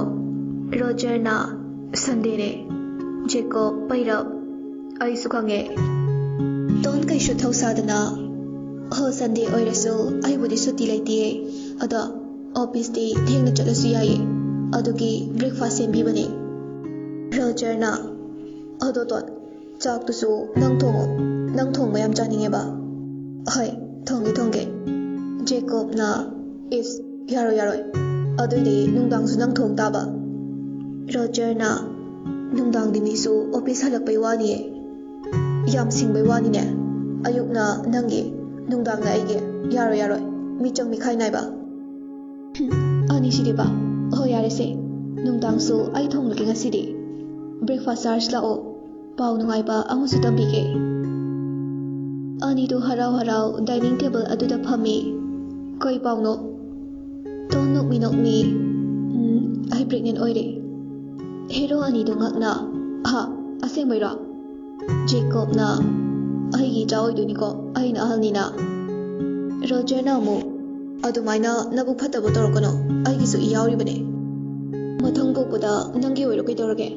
ꯌꯥꯔꯣꯏ ꯀꯩꯅꯣ ꯏꯁ ꯅꯨꯡꯉꯥꯏꯔꯦꯗ꯫ ꯇꯣꯟ ꯀꯟꯇꯛꯅ ꯇꯥꯅꯤꯡꯗꯦ ꯀꯩꯅꯣ ꯅꯣꯏ ꯑꯅꯤꯃꯛꯀꯤ ꯅꯆꯥꯅꯦ ꯉꯥꯎꯔꯕꯣ? ꯔꯣꯖꯔꯅ ꯑꯗꯨꯅꯦ꯫ ꯖꯦꯀꯣꯕꯅ ꯑꯃꯨꯛ ꯐꯥꯏꯕꯣꯛ ꯄꯣꯛꯑꯣ ꯁꯨ꯫ ꯔꯣꯖꯔꯅ ꯑꯗꯨꯁꯨ ꯌꯥꯏ ꯈꯠꯅꯗꯅꯕ꯫ ꯇꯣꯟ ꯃꯍꯥꯛꯀꯤ ꯀꯣꯐꯤ ꯁꯔꯨꯛꯇꯨ ꯂꯧꯔꯒ ꯊꯣꯛꯈ꯭ꯔꯦ꯫ ꯈꯦꯠꯅꯍꯧꯔꯣ ꯅꯣꯏ ꯑꯅꯤ꯫ ꯑꯅꯤꯗꯨꯗꯤ ꯑꯉꯥꯡ ꯃꯆꯥꯗꯧꯅ ꯃꯔꯩ ꯌꯦꯠꯅꯔꯤ꯫ ꯇꯣꯟꯅ ꯁꯤꯜꯂꯤꯕ ꯄ꯭ꯂꯥꯟꯗꯨꯗꯤ ꯆꯝꯐꯨꯠ ꯉꯥꯛꯇꯅꯤꯅ ꯈꯪꯕ ꯅꯠꯇꯦ꯫ ꯇꯣꯟ ꯀꯣꯐꯤ ꯊꯛꯄ ꯂꯣꯏꯔꯒ ꯒ꯭ꯌꯥꯟ ꯇꯥꯅ ꯐꯅꯦꯛꯀ ꯁꯦꯠꯂꯗꯅ ꯃꯥꯂꯦꯝ ꯂꯩꯁꯥꯒ ꯅꯝꯂꯗꯅ ꯀꯦꯔꯒ ꯆꯥꯛ ꯊꯣꯡꯕ ꯑꯃꯨꯛ ꯆꯪꯉꯛꯏ꯫ ꯏꯃꯨꯡꯁꯦ ꯑꯝꯇ ꯁꯦꯡꯗꯣꯛꯁꯦ꯫ ꯇꯔꯨ ꯇꯅꯥꯟ ꯂꯩꯁꯦ꯫ ꯖꯦꯀꯣꯕ ꯔꯣꯖꯔꯅ ꯍꯣꯏ ꯗꯥꯔꯂꯤꯡ꯫ ꯖꯦꯀꯣꯕꯅ ꯚꯦꯀꯝ ꯀ꯭ꯂꯤꯅꯔꯗꯨ ꯁꯤꯖꯤꯟꯅꯗꯨꯅ ꯆꯥꯎꯔꯕ ꯔꯨꯝ ꯃꯌꯥꯝꯗꯨ ꯁꯦꯡꯗꯣꯛꯄ ꯍꯧꯔꯛꯏ꯫ ꯔꯣꯖꯔꯅ ꯐꯤ ꯑꯅꯥꯟꯕ ꯑꯃꯅ ꯃꯤꯔꯔꯁꯤꯡꯗꯨ ꯇꯩꯊꯣꯛꯄ ꯍꯧꯔꯛꯏ꯫ ꯇꯣꯟ ꯏꯔꯣꯟꯕ ꯍꯥꯟꯅ ꯁꯦꯝ ꯁꯥꯗꯨꯅ ꯐꯨꯠꯂꯝꯃꯤ꯫ ꯑꯗꯒꯤ ꯀꯥꯡꯍꯧ ꯑꯃꯨꯛ ꯉꯧꯔꯝꯃꯤ꯫ ꯃꯊꯦꯜ ꯂꯨꯀꯣꯏ ꯂꯣꯏꯔꯕ ꯇꯨꯡꯗ ꯉꯥꯗꯨ ꯇꯞꯅ ꯏꯪꯅ ꯒ꯭ꯌꯥꯟ ꯇꯥꯅ ꯊꯣꯡꯂꯝꯃꯤ꯫ ꯍꯦꯔꯣ ꯑꯅꯤꯗꯨꯁꯨ ꯌꯨꯝ ꯑꯆꯧꯕꯗꯨ ꯁꯦꯡꯕ ꯂꯣꯏꯔꯒ ꯀꯤꯆꯟꯗ ꯆꯪꯂꯛꯏ꯫ ꯖꯦꯀꯣꯕꯅ ꯋꯥꯎ ꯃꯅꯝꯁꯤꯗꯤ꯫ ꯔꯣꯖꯔꯅ ꯍꯅꯤ ꯀꯩ ꯃꯊꯦꯜꯅꯣ? ꯉꯥꯔꯣ? ꯏꯔꯨ ꯃꯥꯏꯊꯖꯔꯨꯔꯣ ꯑꯗꯨꯒ ꯇꯤꯚꯤ ꯉꯥꯏꯍꯥꯛ ꯌꯦꯡꯂꯨꯔꯣ ꯂꯣꯏꯔꯒ ꯍꯥꯏꯔꯛꯂꯒꯦ꯫ ꯑꯅꯤꯗꯨ ꯍꯔꯥꯎ ꯕꯥꯊꯔꯨꯝꯗ ꯏꯔꯨꯒ ꯂꯨꯖꯃꯤꯟꯅꯔꯛꯏ꯫ ꯉꯥꯏꯍꯥꯛꯀꯤ ꯃꯇꯨꯡ ꯆꯥꯎꯔꯕ ꯒꯦꯠ ꯑꯗꯨ ꯁꯦꯀ꯭ꯌꯨꯔꯤꯇꯤ ꯑꯅꯤꯗꯨꯅ ꯍꯥꯡꯂꯒ ꯀꯥꯔ ꯃꯔꯤ ꯊꯧꯖꯤꯜꯂꯛꯏ꯫ ꯍꯦꯔꯣ ꯑꯅꯤ ꯑꯗꯨꯗꯤ ꯇꯤꯚꯤ ꯌꯦꯡꯂꯝꯃꯣ ꯍꯥꯏꯕꯗꯨꯗ ꯏꯆꯝ ꯆꯝꯅ ꯏꯁꯩ ꯌꯦꯡꯗꯨꯅ ꯂꯩꯔꯝꯃꯤ꯫ ꯀꯣꯂꯤꯡ ꯕꯦꯜ ꯑꯗꯨ ꯈꯤꯡꯂꯛꯄꯒ ꯇꯣꯟ ꯄ꯭ꯔꯞ ꯆꯦꯟꯊꯣꯔꯛꯇꯨꯅ ꯊꯣꯡꯗꯨ ꯍꯥꯡꯉꯤ꯫ ꯖꯥꯇꯤꯅ ꯏꯁꯨ ꯇꯣꯟ ꯅꯣꯛꯃꯤ ꯄꯨꯄꯨ ꯕꯕꯥ ꯃꯃꯥ ꯆꯪꯉꯛꯑꯣ ꯆꯥꯛ ꯂꯣꯏꯗꯧꯔꯦ꯫ ꯔꯤꯇꯥꯒ ꯔꯇꯟꯒꯁꯨ ꯌꯥꯎꯔꯛꯄ ꯎꯕꯗ ꯇꯣꯟ ꯇꯞꯅ ꯃꯃꯥ ꯕꯕꯥ꯫ ꯑꯅꯤꯗꯨꯁꯨ ꯅꯣꯛꯆꯩ ꯑꯗꯨꯒ ꯏꯃꯨꯡꯗ ꯄꯨꯂꯞ ꯆꯪꯉꯛꯏ꯫ ꯖꯦꯀꯣꯕ ꯔꯣꯖꯔꯗꯤ ꯉꯛꯄꯅ ꯂꯣꯏꯔꯦ꯫ ꯇꯣꯟꯅ ꯉꯁꯤ ꯌꯥꯍꯧ ꯉꯜꯂꯤꯕ ꯆꯥꯛ ꯊꯣꯡꯂꯤꯕ ꯐꯅꯦꯛ ꯁꯦꯠꯂꯤꯕ ꯗꯨꯛ ꯊꯥꯡꯃꯩ ꯀꯠꯂꯤꯕꯗꯨ ꯅꯤꯡꯁꯤꯡꯂꯨꯔꯒ ꯑꯅꯤꯗꯨ ꯌꯦꯡꯅꯩ꯫ ꯖꯥꯇꯤꯅ Yengone anise. Nupina seba tauba pamganuko. Isugi matengsu khara pangbiu yadro. Rita na Thoi Yumban bai base phagi nate. Mau amana imungi thabak hotnabase yam wabane. Rose na so adugi su mathakta imause office amuk chatoini do. Noi anisu khara di mating pango. Nupa ni haidana nupina sum hotnaba ngaigano. Jacob na ain hojik sauningdana wawa kapthoroktoini yemko. Roger na aidi horani wawa kappa. Tona bo matom da pokpagi maril yam tale. Ngangnaba yam wai. Adui saru aisu angamba gaidi hotnajare. Makoi anida kaisu haijaroina. Poireina hai isu thoiba. Noi anibu awaba kharadi khanguda. Yungmi kupnom haibase yamna wabanine. Jati na khangde chahisu mari suruk tawre.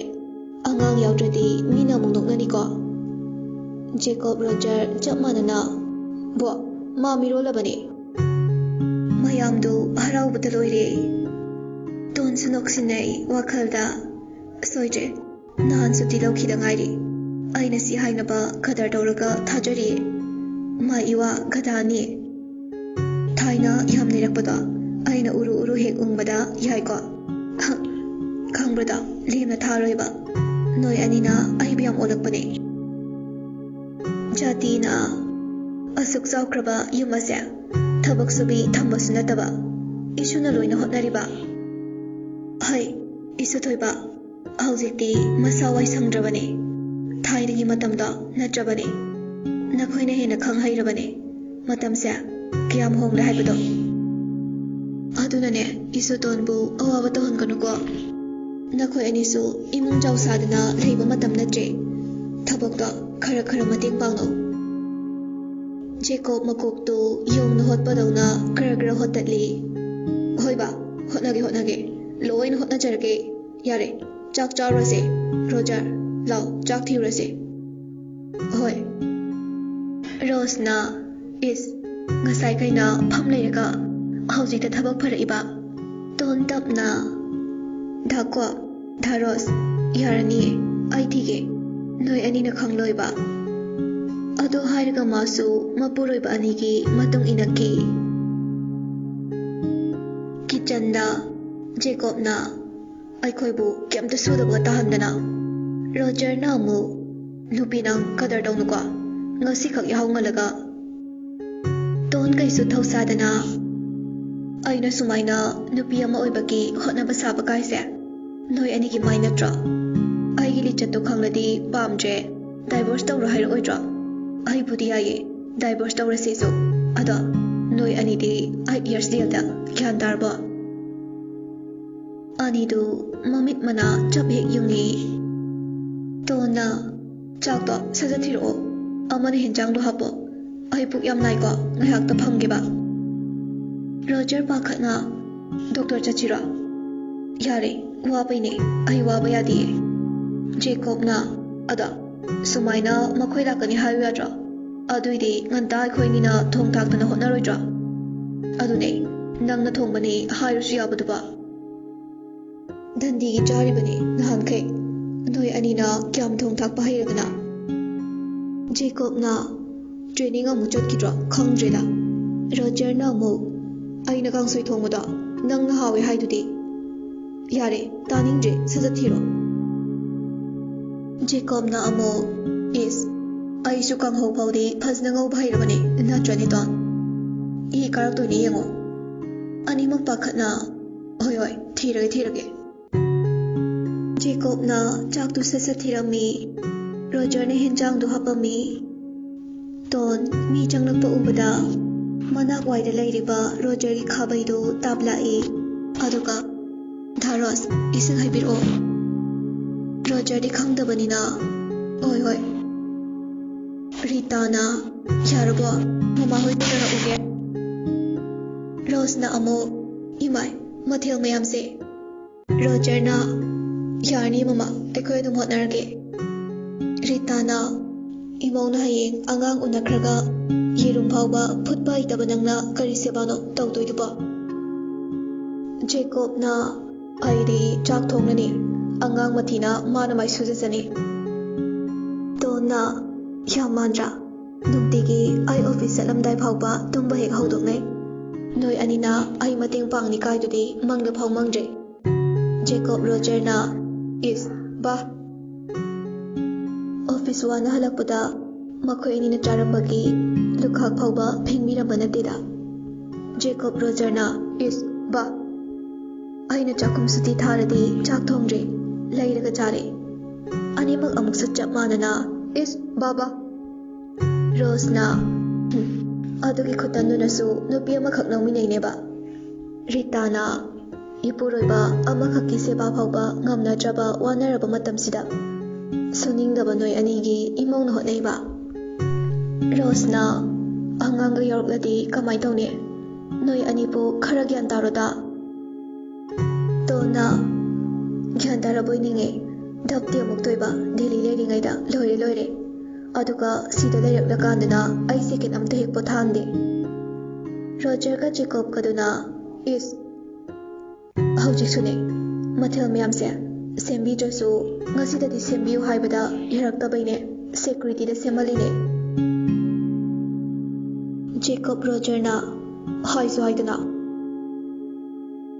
Tone ꯃꯃꯤꯠꯇꯨ ꯄꯩꯔꯞꯅ ꯌꯦꯡꯂꯛꯏ ꯑꯅꯤꯗꯨ ꯄꯥꯈꯠꯄꯣꯏ ꯀꯩꯕꯣꯏ ꯍꯩꯇꯦ ꯑꯗꯨꯏꯅꯦ ꯔꯣꯁꯅ ꯍꯩꯔꯣꯏꯌꯦ ꯆꯥꯕꯗꯤ ꯍꯩꯔꯝꯅꯤꯅꯦ ꯔꯤꯇꯥꯅ ꯑꯃꯨꯛ ꯊꯨꯝ ꯃꯣꯔꯣꯛꯀꯗ ꯅꯝꯃꯤ ꯅꯝꯗꯦ ꯍꯥꯎꯏ ꯍꯥꯎꯇꯦꯗꯤ ꯈꯪꯂꯝꯅꯤ ꯖꯦꯀꯣꯕ ꯔꯣꯖꯔꯅ ꯑꯗꯨꯕꯨꯗꯤ ꯇꯣꯟꯅ ꯑꯩ ꯄꯨꯄꯨꯍꯣꯏ ꯕꯕꯥꯍꯣꯏ ꯀꯧꯔꯨꯔꯒꯦ ꯇꯣꯟꯗ ꯊꯣꯛꯈ꯭ꯔꯦ ꯔꯣꯖꯔꯅ ꯋꯥꯕꯨꯗꯤ ꯋꯥꯖꯔꯕꯅꯦ ꯖꯦꯀꯣꯕꯅ ꯑꯗꯨꯅꯦ ꯁꯨꯝ ꯅꯨꯡꯉꯥꯏꯔꯛꯇ꯭ꯔꯦ ꯀꯞꯄꯨ ꯀꯞꯅꯤꯡꯉꯛꯑꯦ ꯔꯣꯖꯔꯅ ꯑꯃꯨꯛ ꯍꯣꯔꯦꯟ ꯀꯞꯁꯦ ꯍꯣꯏ ꯑꯗꯨꯅ ꯐꯔꯅꯤ ꯑꯩꯈꯣꯏ ꯑꯅꯤꯒꯤ ꯀꯅꯥꯝꯇ ꯂꯩꯔꯝꯗ꯭ꯔꯦ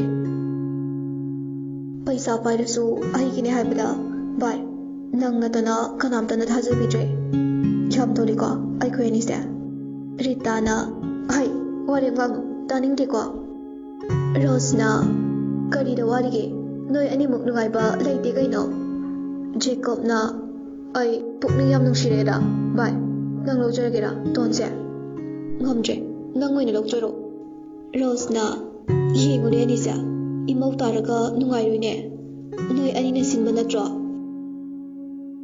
ꯖꯦꯀꯣꯕꯅ ꯀꯅꯥꯗꯅꯣ ꯍꯧꯖꯤꯛ ꯑꯩꯈꯣꯏ ꯑꯅꯤꯅ ꯂꯥꯜꯂꯦ ꯍꯥꯏꯗꯣꯏꯁꯦ ꯔꯣꯖꯔꯅ ꯂꯥꯜꯂꯦ ꯍꯥꯏꯔꯁꯨ ꯆꯍꯤ 9 ꯖꯦꯜ ꯂꯩ ꯇꯥꯕ ꯖꯦꯜ ꯄꯨꯜꯂꯛꯀꯅꯣ ꯈꯣꯏꯔꯣꯡꯉꯥ ꯑꯩꯁꯨ ꯇꯜꯂꯤꯉꯣ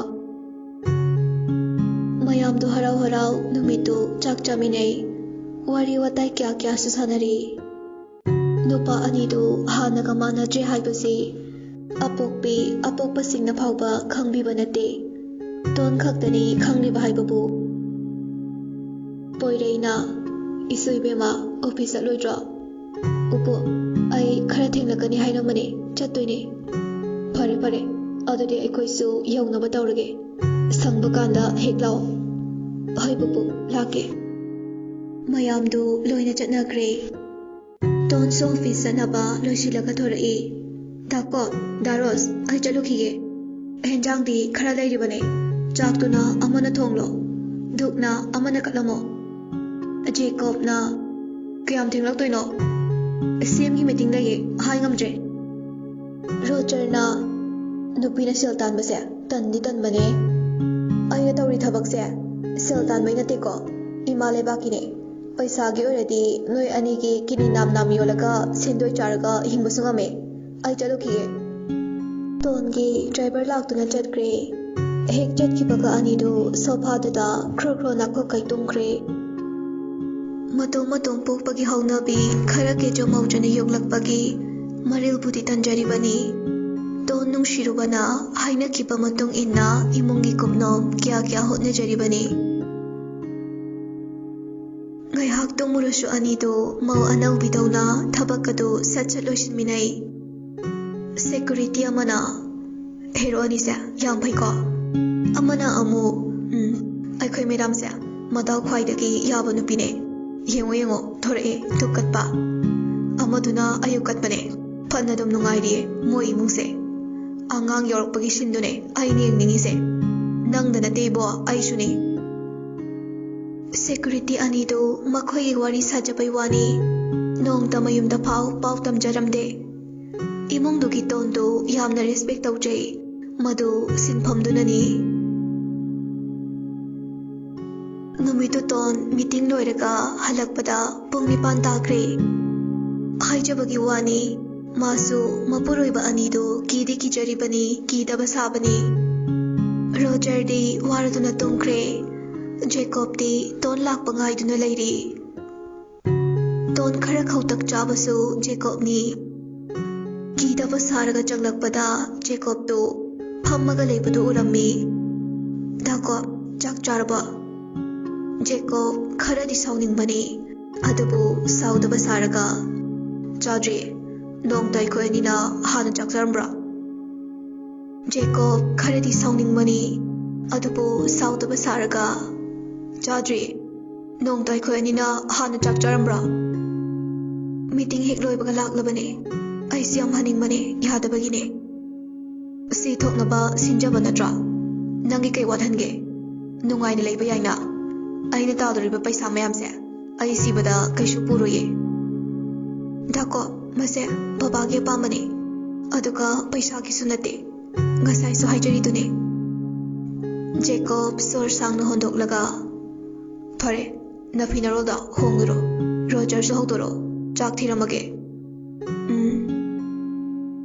टोन हेक चंखिबगा जेकॉब तो मुरुम मुरुम सोली अइना सावरगा चैरुरसु फुरुरसु रोजर दे हेना नुंसिखिनिबा खंगलबने इतोमतै नुपी ओइरमलदिबा ताना तानादना नुंतिगी कावगदबने टोन मपी होंगबा लोइरगा धारोस ताब्रो अइ लाये हौगदोबा रोजर ओइरो bye ngahak to tumkhige aine tone Roger अमुकसु ओइरो ओ टोन अइगा तुमगी पादी ताब्रा टोन सावरगा अस वाथि गांग्रे लो चाक चावरसे रोजर हक्कांग बवा चलगा उस नंगहल अबा पुंगसिदि निपान हेलेना कैदौ लेगे यादबैने सिबो अइनरा ngасai मीटिंग ले हैरमिदुदि जेकॉब दे चाक थिरमनिए चावरस्लाउ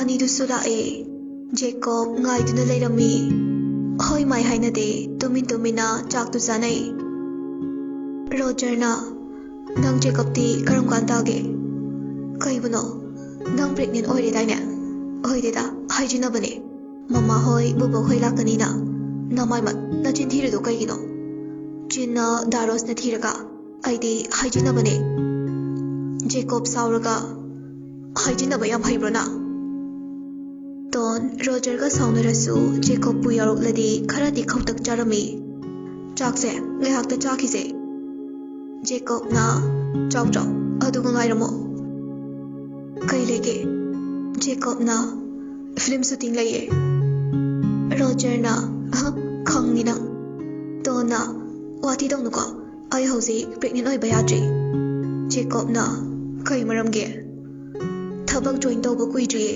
नोइसु खंगलिबा नत्रा जेकॉब कैसु थौसादना नंग थबक्तुना लुब्रा रोजरना अदुने इचाना मरुने युमसे थादोकलगा क्वार्टरदा लेखिसनिको जेकॉबना नरि लेरगा लेखोने नंग मुसिबगी नंगना हाइबा इनबिबसिदा इथकदि कारकनो हे रोजरना आइबुदि ngamjauda सेलसु थोक्ट्रे नंगनुसु नुंसिबिरमद्रेदा ngamjau जेकॉबना यारोय नंगोना उसितबसु यारोय आइगोंदा उसितबसु यारो नयांगलेंदा तेकनी आइना उसित्रिसे नोय अनिना नत्रा आइना रुसिबा आइसु खंगे नुपी अमना मौ अमना चटकदबा लोंचत साजत मपुरोइबदा करमना लोइननी करम्बा वहाई वता हाइनी आइ लोय खंगे आइना होंगलक्लिबसे नखोय अनिना नत्रा आश्रमदा नुमित क्यानी थाकया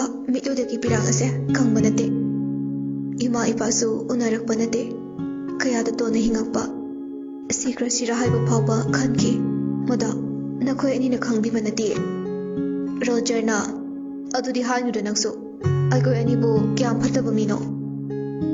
ꯖꯦꯀꯣꯕꯅ ꯃꯤꯀꯨꯞ ꯑꯃꯗ ꯅꯪꯕꯨ ꯀꯥꯎꯕꯁꯨ ꯉꯝꯗꯦ, ꯃꯤꯀꯨꯞ ꯑꯃꯗ ꯅꯪꯕꯨ ꯊꯤꯗꯕ ꯅꯨꯃꯤꯠꯁꯨ ꯌꯥꯎꯗꯦ. ꯐꯪꯃꯟꯗꯕꯗꯒꯤ ꯃꯤ ꯀꯌꯥ ꯊꯥꯗꯣꯛꯂꯤꯕꯅꯦ, ꯅꯪꯅ ꯂꯣꯠꯀꯦ ꯌꯥꯎꯅ ꯂꯣꯠꯈꯤꯕ ꯅꯠꯇ꯭ꯔꯣ? ꯅꯨꯄꯥ ꯑꯅꯤꯃꯛꯅ ꯅꯨꯄꯤ ꯑꯃꯕꯨ ꯆꯞ ꯃꯥꯟꯅꯅ ꯅꯨꯡꯁꯤꯕ ꯍꯥꯏꯕꯁꯦ ꯑꯩꯈꯣꯏꯁꯨ ꯈꯪꯉꯤ, ꯇꯥꯡꯅ ꯊꯣꯛꯏ ꯍꯥꯏꯕ. ꯑꯃꯨꯛꯇꯪ ꯄꯣꯛꯄ ꯃꯄꯣꯛꯁꯤꯗ ꯈꯠꯅ ꯆꯩꯅꯕ, ꯅꯨꯡꯉꯥꯏꯅꯗꯕ, ꯌꯦꯛꯅꯕ ꯑꯣꯏꯗꯧ ꯁꯔꯨꯛ ꯍꯥꯏꯗꯨꯅ ꯆꯥꯝꯃꯔꯛ ꯈꯜꯂꯕ ꯃꯇꯨꯡꯗ ꯊꯧꯗꯣꯛ ꯑꯁꯦ ꯊꯣꯛꯅꯕ ꯑꯩꯅ ꯔꯣꯖꯔꯕꯨ ꯑꯃꯨꯛ ꯍꯥꯟꯅꯒꯤ ꯄꯨꯟꯁꯤꯗ ꯍꯟꯖꯤꯟꯍꯟꯕꯅꯦ. ꯏꯁꯥꯒꯤꯗ ꯈꯟꯕ ꯑꯣꯏꯔꯗꯤ ꯔꯣꯖꯔ ꯃꯥꯡꯖꯔꯁꯨ ꯈꯜꯂꯒ ꯑꯩꯅ ꯅꯪꯕꯨ ꯂꯧꯕ ꯌꯥꯏꯅ. ꯔꯣꯖꯔꯅ ꯉꯁꯤꯗꯤ ꯑꯩꯁꯨ ꯃꯤꯅꯝꯕ ꯑꯃ ꯂꯩ ꯍꯥꯏꯗꯣꯛꯀꯦ. ꯑꯩꯗꯤ ꯅꯈꯣꯏ ꯑꯅꯤꯒꯤ ꯂꯨꯍꯣꯡꯕꯗ ꯍꯣꯡꯖꯔꯁꯅꯨ ꯈꯜꯂꯒ ꯂꯩꯔꯕꯅꯦ. ꯇꯣꯟꯅ ꯄꯩꯁꯥ ꯂꯧꯔꯒ ꯂꯣꯠꯈ꯭ꯔꯦ ꯍꯥꯏꯕꯗꯨ ꯐꯥꯎꯕ ꯑꯩꯅ ꯋꯥꯈꯜꯗ ꯖꯦꯀꯣꯕꯅ ꯅꯪꯕꯨ ꯂꯥꯟꯅ ꯂꯧꯗꯅꯕ ꯑꯩꯒꯤ ꯄ꯭ꯂꯥꯟꯅꯤ ꯍꯥꯏꯖꯤꯜꯂꯤꯕꯅꯦ. ꯑꯩꯁꯨ ꯈꯪꯉꯤꯗ ꯅꯪꯒꯤ ꯄ꯭ꯂꯥꯟ ꯅꯠꯇꯦ ꯍꯥꯏꯕ. ꯅꯪ ꯑꯩ ꯉꯁꯤ ꯉꯔꯥꯡꯅ ꯇꯤꯟꯅꯔꯛꯄ ꯅꯠꯇꯦ. ꯑꯗꯨꯒ ꯅꯄꯨꯟꯁꯤꯗ ꯂꯛꯖꯔꯤ ꯄꯥꯝꯗꯕ ꯅꯨꯄꯥ ꯍꯥꯏꯔꯒꯗꯤ ꯅꯪꯅꯤ ꯀꯩꯅꯣ. ꯍꯣꯏ ꯚꯥꯏ, ꯑꯩ ꯄꯥꯝꯗꯦ ꯑꯔꯪ ꯑꯔꯥꯛ, ꯂꯛꯖꯔꯤ, ꯄꯩꯁꯥ, ꯁꯅꯥ ꯂꯨꯄꯥ ꯀꯥꯔ ꯑꯩ ꯀꯩꯝꯇ ꯄꯥꯝꯗꯦ. ꯑꯩꯅ ꯅꯨꯡꯁꯤꯖꯔꯤꯕ ꯅꯨꯄꯤꯗꯨꯒ ꯏꯪꯅ ꯆꯤꯛꯅ ꯍꯤꯡꯕꯗꯨꯅꯦ ꯑꯩꯅ ꯈꯛ ꯄꯥꯝꯃꯤꯕ. ꯇꯣꯟꯅ ꯅꯣꯏꯅ ꯍꯥꯏꯁꯦ ꯑꯩꯁꯦ ꯑꯍꯦꯟꯕ ꯄꯥꯝꯃꯤꯅꯤ ꯁꯤꯔꯥ? ꯔꯣꯖꯔꯅ ꯑꯗꯨꯃꯛꯇꯤ ꯍꯥꯏꯗꯦꯗꯅ ꯅꯪꯁꯨ. ꯖꯦꯀꯣꯕꯅ ꯅꯪꯒꯤ ꯅꯒꯨꯟ ꯈꯪꯕꯗꯨꯅꯅꯦ ꯑꯩꯈꯣꯏ ꯑꯅꯤꯃꯛꯅ ꯂꯧꯔꯤꯕꯁꯦ. ꯔꯣꯖꯔꯅ ꯑꯩꯈꯣꯏ ꯑꯅꯤꯁꯦ ꯊꯥꯎ ꯌꯥꯝ ꯌꯥꯕ ꯅꯨꯄꯥꯅꯤ, ꯅꯪꯒꯨꯝꯕꯤ ꯅꯨꯄꯤ ꯐꯪꯖꯕꯒꯤ.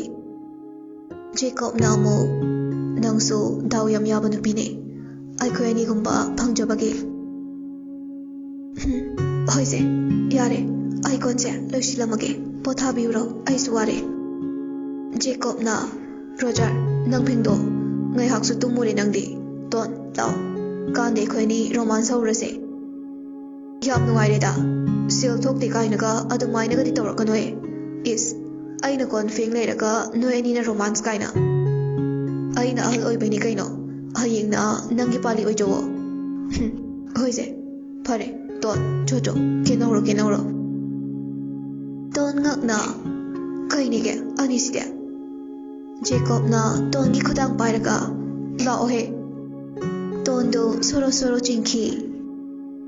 ꯔꯣꯖꯔ ꯀꯣꯂꯤꯛꯁꯤꯡꯗꯨ ꯐꯦꯡꯅ ꯀꯟꯅ ꯂꯥꯎꯔꯛꯏ. ꯍꯌꯦꯡ ꯑꯩ ꯄꯥꯜꯂꯤꯅꯤꯀꯣ ꯖꯦꯀꯣꯕ, ꯅꯪꯒꯤ ꯀꯣꯛ ꯆꯥꯛꯄꯤꯗꯣ ꯍꯧꯔꯛꯄ ꯌꯥꯔꯣꯏ ꯍꯥꯏꯁꯤꯅꯦ. ꯑꯃꯗꯨꯁꯨ ꯑꯗꯨꯝ ꯈꯨꯝꯃꯛꯏ. ꯅꯪꯕꯨ ꯊꯥꯏꯅꯗꯤ ꯍꯛꯆꯥꯡꯗ ꯅꯠꯇꯦ ꯅꯨꯡꯁꯤꯔꯤꯁꯦ ꯊꯋꯥꯏꯗꯅꯤ ꯍꯥꯏꯗꯥꯏꯅꯦ? ꯊꯋꯥꯏꯗ ꯅꯨꯡꯁꯤꯍꯧꯔꯣ, ꯍꯛꯆꯥꯡꯗ ꯅꯨꯡꯁꯤꯕ ꯑꯩꯗꯤ ꯆꯠꯂꯦꯀꯣ ꯍꯛꯆꯥꯡ ꯄꯨꯔꯒ. ꯍꯩ ꯃꯤꯅꯥꯏ, ꯅꯪ ꯂꯨꯈꯥꯛ ꯁꯔꯨꯛ ꯈꯥꯛꯑꯝꯃꯨꯔꯣ? ꯐꯥꯒꯤ ꯇꯧꯔꯨꯕꯗꯒꯤ ꯇꯣꯟ ꯈꯔ ꯂꯩꯔꯒ ꯄ꯭ꯔꯦꯒꯅꯦꯟ ꯑꯣꯏꯔꯛꯈꯤ.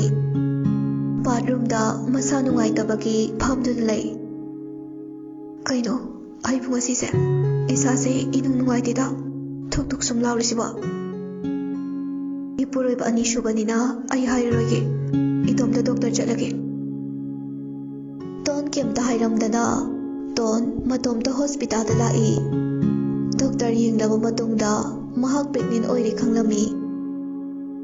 ꯃꯃꯥ ꯑꯃꯅ ꯃꯆꯥꯕꯨ ꯀꯔꯤꯒꯤ ꯅꯨꯡꯁꯤꯔꯣꯏ, ꯃꯧ ꯑꯃꯅ ꯀꯔꯤꯒꯤ ꯃꯆꯥ ꯄꯥꯝꯗꯅꯤ? ꯇꯣꯟ ꯍꯔꯥꯎꯕꯒꯤ ꯃꯤꯅꯣꯛꯂꯛꯇ ꯃꯄꯤ ꯏꯔꯥ ꯆꯦꯜꯂꯗꯨꯅ ꯃꯇꯣꯝꯇ ꯑꯃꯨꯛ ꯍꯜꯂꯛꯏ. ꯅꯨꯄꯥ ꯑꯅꯤ ꯑꯗꯨꯗꯤ ꯑꯃꯅ ꯆꯥꯛ ꯊꯣꯡꯂꯤ, ꯑꯃꯅ ꯍꯦꯟꯁꯥꯡ ꯁꯦꯝꯂꯤ. ꯑꯗꯨꯅ ꯇꯣꯟ ꯆꯠꯈꯤꯕꯗꯨ ꯎꯍꯧꯗꯦ. ꯇꯣꯟ ꯀꯤꯆꯟꯗ ꯆꯪꯂꯛꯏ. ꯔꯣꯖꯔꯅ ꯂꯣꯏꯔꯕꯣ, ꯆꯥꯛ ꯆꯥꯔꯁꯤꯔꯣ? ꯇꯣꯟ ꯃꯄꯤꯗꯨ ꯇꯥꯔꯛꯏ. ꯖꯦꯀꯣꯕꯅ ꯇꯣꯟ ꯀꯩꯗꯧꯔꯒꯦ? ꯔꯣꯖꯔꯁꯨ ꯄꯥꯈꯠꯅ ꯇꯣꯟ ꯃꯅꯥꯛꯇ ꯆꯪꯁꯤꯜꯂꯒ ꯇꯣꯟ ꯀꯩꯗꯧꯔꯦ ꯍꯥꯏꯌꯣ. ꯇꯣꯟ ꯃꯄꯤꯗꯨ ꯇꯩꯊꯣꯛꯆꯩ. ꯏꯁꯥ ꯅꯨꯡꯉꯥꯏꯇꯦꯅ ꯗꯣꯛꯇꯔꯗ ꯆꯠꯂꯨꯕꯅꯦ, ꯅꯣꯏ ꯑꯅꯤꯗ ꯍꯥꯏꯔꯝꯗ꯭ꯔꯦ. ꯖꯦꯀꯣꯕꯅ ꯀꯩꯒꯤ ꯍꯥꯏꯔꯝꯗ꯭ꯔꯤꯅꯣ, ꯑꯗꯨꯃꯥꯏꯅ ꯇꯧꯅꯣ ꯍꯥꯏꯗ꯭ꯔꯣ?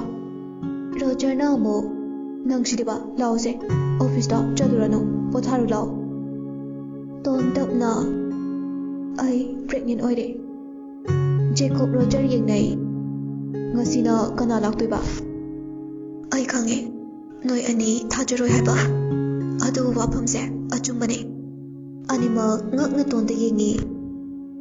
ꯑꯁꯦꯡꯕꯅꯦ ꯇꯥꯀꯣ, ꯇꯥ ꯔꯣꯁ, ꯑꯅꯤꯃꯛ ꯍꯔꯥꯎꯅ ꯇꯣꯟꯕꯨ ꯃꯀꯣꯛꯇ ꯅꯥꯟꯊꯕꯤ, ꯑꯃꯅ ꯃꯃꯥꯏꯗ ꯅꯥꯟꯕꯤ꯫ ꯖꯦꯀꯣꯕꯅ ꯑꯗꯨꯒ ꯀꯩꯒꯤ ꯀꯞꯄꯤꯕ?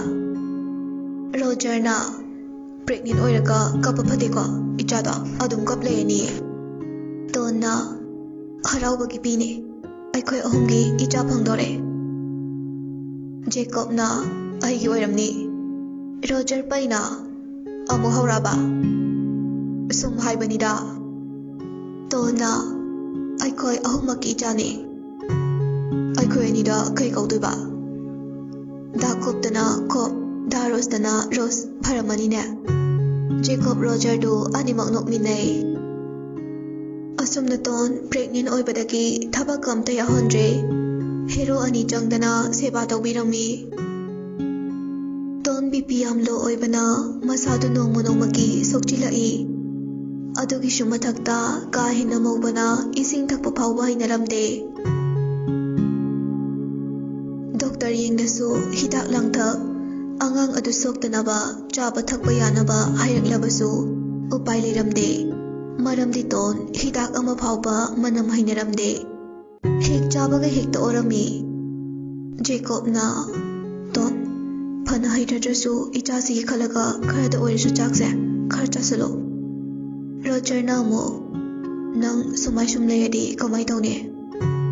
ꯇꯣꯟ ꯇꯞꯅ ꯅꯣꯏ ꯑꯅꯤ ꯆꯥꯊꯣꯛꯂꯨꯔꯣ꯫ ꯃꯄꯨꯔꯣꯏꯕ ꯑꯅꯤꯗꯨ ꯎꯄꯥꯏ ꯂꯩꯇ꯭ꯔꯗꯨꯅ ꯊꯣꯛꯈ꯭ꯔꯦ꯫ ꯇꯣꯟ ꯃꯌꯨꯝꯒꯤ ꯃꯄꯥ ꯃꯃꯥꯕꯨ ꯅꯤꯡꯁꯤꯡꯂꯛꯏ꯫ ꯃꯄꯥꯗ ꯐꯣꯟ ꯇꯧꯖꯩ꯫ ꯔꯟꯕꯤꯔꯅ ꯏꯆꯥ ꯇꯣꯝꯕꯤ꯫ ꯇꯣꯟ ꯇꯞꯅ ꯕꯕꯥ, ꯏꯃꯥ ꯑꯝꯇ ꯄꯥꯏꯍꯜꯂꯛꯑꯣ꯫ ꯍꯣꯏ ꯍꯣꯏ, ꯄꯥꯏꯌꯣ ꯄꯥꯏꯌꯣ꯫ ꯍꯩ, ꯇꯥꯔꯤꯕ꯭ꯔꯥ ꯃꯃꯥ? ꯃꯦꯝꯆꯥꯅ ꯇꯥꯔꯦ ꯇꯥꯔꯦ, ꯁꯦꯁꯦ ꯏꯆꯥ ꯇꯣꯝꯕꯤꯅꯦ꯫ ꯍꯦꯂꯣ ꯏꯃꯥꯒꯤ ꯇꯣꯟ꯫ ꯇꯣꯟ ꯇꯞꯅ ꯏꯃꯥ, ꯑꯩ ꯏꯁꯥ ꯋꯥꯏ ꯁꯪꯗ꯭ꯔꯦ, ꯊꯥ 5ꯃꯨꯛ ꯁꯨꯈ꯭ꯔꯦ, ꯑꯗꯨꯕꯨ ꯆꯤꯟꯁꯤꯗ ꯀꯩꯒꯨꯝꯕꯤ ꯑꯃꯠꯇ ꯆꯥꯅꯤꯡ ꯊꯛꯅꯤꯡꯕ ꯐꯥꯎꯗ꯭ꯔꯦ꯫ ꯍꯩꯃꯥ, ꯑꯗꯨꯒ ꯅꯍꯥꯟꯅ ꯍꯥꯏꯗ꯭ꯔꯤꯕ ꯀꯩꯒꯤꯅꯣ? ꯏꯃꯥ, ꯅꯣꯏ ꯄꯥꯈꯠꯅꯤꯅ ꯍꯥꯏꯗꯕꯅꯦ꯫ ꯗꯣꯛꯇꯔꯒ ꯌꯦꯡꯗ꯭ꯔꯣ? ꯌꯦꯡꯉꯦ ꯏꯃꯥ, ꯑꯗꯨꯕꯨ ꯍꯤꯗꯥꯛ ꯂꯥꯡꯊꯛꯇꯨꯅ ꯍꯦꯟꯅ ꯍꯩꯅꯗꯤꯌꯦ꯫ ꯈꯪꯗ꯭ꯔꯦ ꯏꯃꯥ, ꯑꯩ ꯐꯃꯨꯡꯗꯒꯤ ꯍꯦꯟꯗꯣꯛꯄ ꯉꯝꯗ꯭ꯔꯦ, ꯗꯗꯥ ꯑꯅꯤꯁꯨ ꯋꯥꯖꯔꯕꯅꯦ꯫ ꯏꯃꯥ ꯂꯥꯛꯎꯔꯣ? ꯌꯥꯔꯅꯤꯌꯦ ꯏꯃꯥ, ꯍꯌꯦꯡ ꯀꯣꯟꯅ ꯑꯉꯥꯡ ꯎꯅꯕ ꯀꯥꯟꯗ ꯂꯥꯛꯑꯣ꯫ ꯍꯣꯏ ꯍꯣꯏ, ꯑꯗꯣ ꯆꯥꯅꯤꯡꯗꯦ ꯆꯥꯅꯤꯡꯗꯦꯅ ꯅꯁꯥꯗꯣ ꯁꯣꯛꯂꯅꯤ, ꯑꯉꯥꯡꯗꯨꯁꯨ ꯁꯣꯛꯂꯅꯤ, ꯈꯔ ꯊꯦꯝ ꯂꯧꯗꯅ ꯆꯥꯅꯕ ꯍꯣꯠꯅꯋꯣ꯫ ꯏꯃꯥ, ꯅꯨꯡꯇꯤꯒꯤ ꯗ꯭ꯔꯤꯞ ꯀꯥꯞꯄꯦ, ꯆꯤꯟꯁꯤꯗ ꯀꯩꯒꯨꯝꯕꯤ ꯑꯝꯇ ꯍꯩꯅꯗ꯭ꯔꯦ꯫ ꯇꯧꯕꯅꯦ ꯇꯧꯕꯅꯦ, ꯃꯤꯔꯣꯜꯕ ꯍꯥꯏꯕꯁꯦ ꯑꯃꯒ ꯑꯃꯒ ꯃꯥꯟꯅꯕ ꯅꯠꯇꯦ꯫ ꯐꯔꯦ ꯏꯃꯥ, ꯊꯝꯂꯒꯦ꯫ ꯏꯁꯥ ꯉꯝꯂꯛꯇꯕ ꯃꯇꯝꯗ ꯏꯃꯥꯒꯤ ꯈꯣꯟꯖꯦꯜ ꯍꯦꯛꯇ ꯇꯥꯅꯤꯡꯉꯛꯑꯦ꯫ ꯑꯉꯥꯎꯕꯤꯁꯤꯗꯤ, ꯃꯗꯨꯗꯤ ꯍꯧꯅꯁꯥꯅꯤ, ꯀꯩꯁꯨ ꯈꯜꯂꯨꯅꯨ ꯏꯆꯥꯁꯤꯗꯤ꯫ ꯍꯧꯖꯤꯛ ꯋꯥꯈꯜ ꯅꯨꯡꯉꯥꯏꯇꯕ ꯈꯟꯕ ꯌꯥꯗꯦꯀꯣ, ꯄꯣꯊꯥꯔꯣ ꯄꯣꯊꯥꯔꯣ꯫ ꯐꯣꯟ ꯊꯝꯅꯈ꯭ꯔꯦ꯫ ꯖꯦꯀꯣꯕ ꯍꯣꯏꯁꯨ ꯃꯌꯨꯝꯗ ꯄꯥꯎ ꯄꯤꯔꯝꯃꯤ, ꯔꯣꯖꯔꯁꯨ ꯃꯌꯨꯝꯗ ꯄꯥꯎ ꯄꯤꯔꯝꯃꯤ꯫ ꯂꯣꯏꯅ ꯄꯥꯈꯠꯅꯔꯦ, ꯃꯍꯩ ꯃꯍꯩ ꯌꯨꯝꯗꯨꯗ ꯂꯥꯛꯅꯔꯦ꯫ ꯇꯣꯟꯒꯤ ꯑꯣꯏꯔꯝꯃꯤꯕ ꯐꯤꯕꯝ ꯑꯗꯨꯗ ꯉꯛꯇꯕ ꯑꯃꯠꯇ ꯌꯥꯎꯗ꯭ꯔꯦ꯫ ꯔꯣꯖꯅ ꯅꯣꯏ ꯑꯅꯤꯕꯨ ꯉꯥꯎꯕ꯭ꯔꯣ ꯍꯥꯏꯕꯅꯤꯗ, ꯁꯤꯒꯤ ꯐꯤꯕꯝꯁꯦ ꯌꯧꯔꯐꯥꯎꯕ ꯀꯩꯝꯇ ꯍꯥꯏꯔꯛꯇ꯭ꯔꯤ ꯀꯩꯒꯤꯅꯣ? ꯖꯦꯀꯣꯕꯅ ꯑꯁ, ꯃꯥꯅ ꯍꯥꯏꯅꯣ ꯍꯥꯏꯕꯗꯨꯗ ꯇꯥꯅꯤꯡꯗꯦꯀꯣ ꯊꯣꯏꯕ, ꯏꯃꯥ ꯁꯥꯎꯔꯛꯀꯅꯤ꯫ ꯔꯤꯇꯥꯁꯨ ꯀꯥꯗꯨꯗ ꯆꯪꯂꯛꯏ꯫ ꯍꯩꯃꯥ, ꯀꯔꯤꯅꯦꯒꯦ ꯁꯤꯗꯤ? ꯔꯣꯖꯅ ꯌꯦꯡꯉꯣ ꯏꯆꯦ, ꯃꯌꯥꯡꯁꯨ ꯀꯪꯕꯗ ꯂꯣꯏꯔꯦ, ꯃꯁꯥꯁꯨ ꯂꯦꯡꯕ ꯐꯥꯎ ꯉꯝꯗ꯭ꯔꯦ꯫ ꯏꯁ, ꯏꯃꯥꯒꯤ ꯇꯣꯏ, ꯑꯣꯟꯊꯣꯛꯅ ꯒ꯭ꯌꯥꯟ ꯇꯥꯗꯦꯗꯀꯣ ꯅꯣꯏꯁꯦ꯫ ꯅꯨꯄꯤ ꯃꯨꯟꯅꯕꯇꯪ ꯍꯩꯕ꯭ꯔꯣꯕ? ꯔꯣꯖꯔꯅ ꯑꯁ꯫ ꯔꯣꯖꯅ ꯗꯣꯛꯇꯔꯅ ꯀꯩ ꯍꯥꯏꯒꯦ? ꯖꯦꯀꯣꯕꯅ ꯍꯤꯗꯥꯛꯁꯨ ꯑꯝꯇ ꯍꯩꯅꯗꯦꯅ ꯆꯥꯗꯦ, ꯏꯁꯤꯡ ꯐꯥꯎ ꯊꯛꯇꯦ, ꯒ꯭ꯌꯥꯟ ꯇꯥꯗ꯭ꯔꯦ꯫ ꯔꯣꯖꯔꯅ ꯗ꯭ꯔꯤꯞꯁꯄꯨꯗꯤ ꯅꯨꯡꯇꯤꯒꯤ ꯀꯥꯞꯄꯦ꯫ ꯔꯤꯇꯥꯅ ꯑꯁꯤꯗꯤ ꯌꯥꯔꯔꯣꯏ, ꯊꯥ ꯁꯨꯗ꯭ꯔꯤ ꯐꯥꯎꯕ ꯍꯣꯁꯄꯤꯇꯥꯜꯗ ꯂꯩꯇ꯭ꯔꯗꯤ꯫ ꯔꯣꯖꯅ ꯑꯗꯨꯃꯥꯏꯅ ꯇꯧꯔꯁꯤ ꯏꯆꯦ꯫ ꯔꯤꯇꯥꯅ ꯌꯥꯝ ꯊꯤꯅ ꯃꯧꯕꯕꯨꯗꯤ ꯂꯩꯕꯅꯦ, ꯑꯗꯣ ꯃꯄꯨꯔꯣꯏꯕ ꯑꯅꯤꯅ ꯗꯕꯜꯗ ꯃꯧꯗꯅ ꯇꯧꯔꯤꯕꯅꯦ꯫ ꯔꯣꯖꯇꯨ ꯃꯆꯤꯟ ꯃꯦꯜꯂꯒ ꯅꯣꯛꯏ꯫ ꯔꯣꯖꯔꯅ ꯀꯩꯅꯣ ꯃꯧꯕ ꯍꯥꯏꯗꯤ? ꯖꯦꯀꯣꯕꯅ ꯑꯃꯨꯛ ꯑꯃ, ꯀꯩꯅꯣꯕ ꯗꯕꯜꯗ ꯃꯧꯕ ꯍꯥꯏꯗꯤ? ꯅꯨꯄꯤ ꯅꯍꯥꯒꯤ ꯋꯥꯔꯤꯗ ꯌꯥꯝ ꯌꯥꯎꯔꯛꯀꯅꯣ, Rose, hospital da punaba tawse. Mapi marol yomsilo. Hoi ije. Mayam changdana tonbu hospital da deliver tawdri phawba leirunaba pukhatkre. Rita ga Rose kana matam sudri phawba hospital da sina leirami. Jacob Roger su darkar leiraba kanda khaktamak lai. Matam di khanghaude ton tha suraktuna angang nupa ani poklami. Jacob na karamba igi oiduno. Rose na asibu wanina karinoba nang mungawraba. Roger na karamayang musina nang hek oiro karino khangdeba. Mayamdo anidugi mataw aduda nokjay.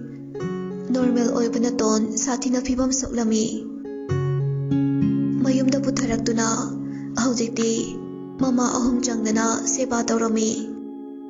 Angang animak mabuk pithakpa ngamdabaga sanggom botalna animak yoklami. Ahinggasu indi nungaina tumnadre. Mamagi buhot nagadra macha anigi buhot nagadra.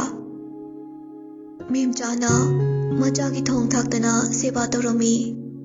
Rita ga Rose kana masu amamamgi hotnarami.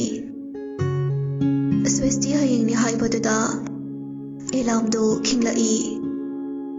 Jacob na Roger pung mga tare haugalase. Hayingni Swesti se thabak yame haugalasi se. Roger su uirom haugalai. Nupa amamam oibagi nganta haugatuna imong manungdo hana loishinba haurai. Animak irujadringaida angangi ningtha mayamdo haunaragasu chamure. Mama singadudi tumthakibana karimta khanghauba nate. Firoz suba loiraga anido irujaraga Jacob na kitchen da changre. Roger su dukatpa yadribanina amana tongi chana thaknaba semsari amana mayamgi hotnari. Jacob na nangadu loiraga angangani ki botolda amda sengna pulo aduga tongi ising asaba su hairaklani khara thangalo. Nga ayaiba kyam leirige khara leirige ngihak leiraga leirase. Hoi aikhoi nupi haudoklugige. Ima ahumse waramani. Roger tongi kaduda changlai. Tabro ton tapna lau ai pambirage chiniyaga sengrase. Breakfast loire, chaks loire. Ton tapna pungya targe, taruk tare. Roger na ton bu pamkhat piraga bathroom da pushilai. Ising se kyam sandoino. Siyarani. Sengu nasamse loi pare thau taibige. Tairakanu ngayhak leiraga mayaibada humang loreni. Adudon haujik pau mayai do kaigino. Oishinabane kaino oishindoiba da hangre da nangse ai khumba waiba. Hoi phare. Memjadu makeup thoraktuna is pungsidi daruk taridna. Rose Rita tabro anidu su makeup thorai. Rose na thare jema. Rita na amu inama imau hogol kraba. Aima khangdin he. Mama ahumdo wari sanaringaida Roger na tonbu pamlaga puthorai. Memjana haima Roger karino tawriduba. Roger khangpreki khangi. Ha machin mayasing do khanbane. Rita na sakpa yadine thoi nangba. Roger na karino da itubu sok yade haisiba. Rose na thoibadi chak thongubane. Rose ngakna kari mabu chak thongbaga haibra. Roger noksinai tona loi tambidana aikhoi ni maghaire. Rita na ningtha kangdradi pharak tarni ayamda surukige. Roger kemta thausadana Jacob aikhoi ni na ngasai na sukre.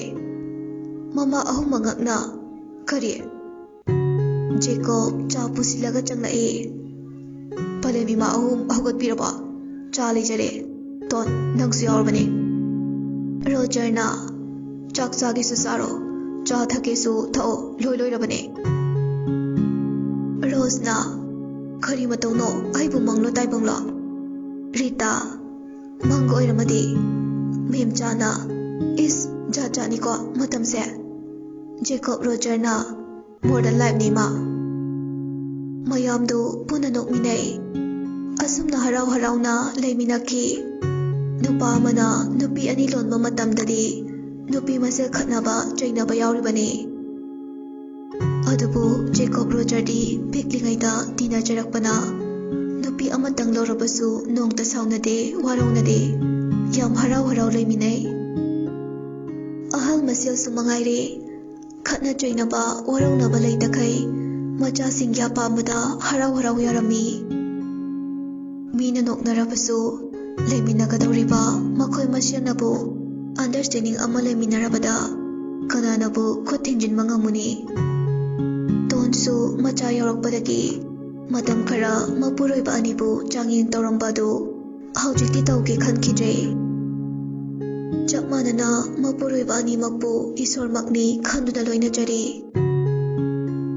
ꯆꯠꯅꯕꯤ ꯅꯠꯇ꯭ꯔꯕꯁꯨ ꯍꯣꯡꯂꯛꯂꯤꯕ life ꯑꯁꯤꯅ ꯑꯅꯧ ꯑꯅꯧꯕ ꯑꯣꯏꯔꯛꯄ ꯌꯥꯔꯛꯄꯒꯤ ꯈꯨꯗꯝ ꯑꯗꯨ ꯃꯈꯣꯏ ꯑꯍꯨꯝꯒꯤ ꯅꯨꯡꯁꯤꯕꯅ ꯃꯌꯥꯝꯗ ꯄꯥꯎꯖꯦꯜ ꯑꯃꯗꯤ ꯄꯤꯔꯝꯃꯤ꯫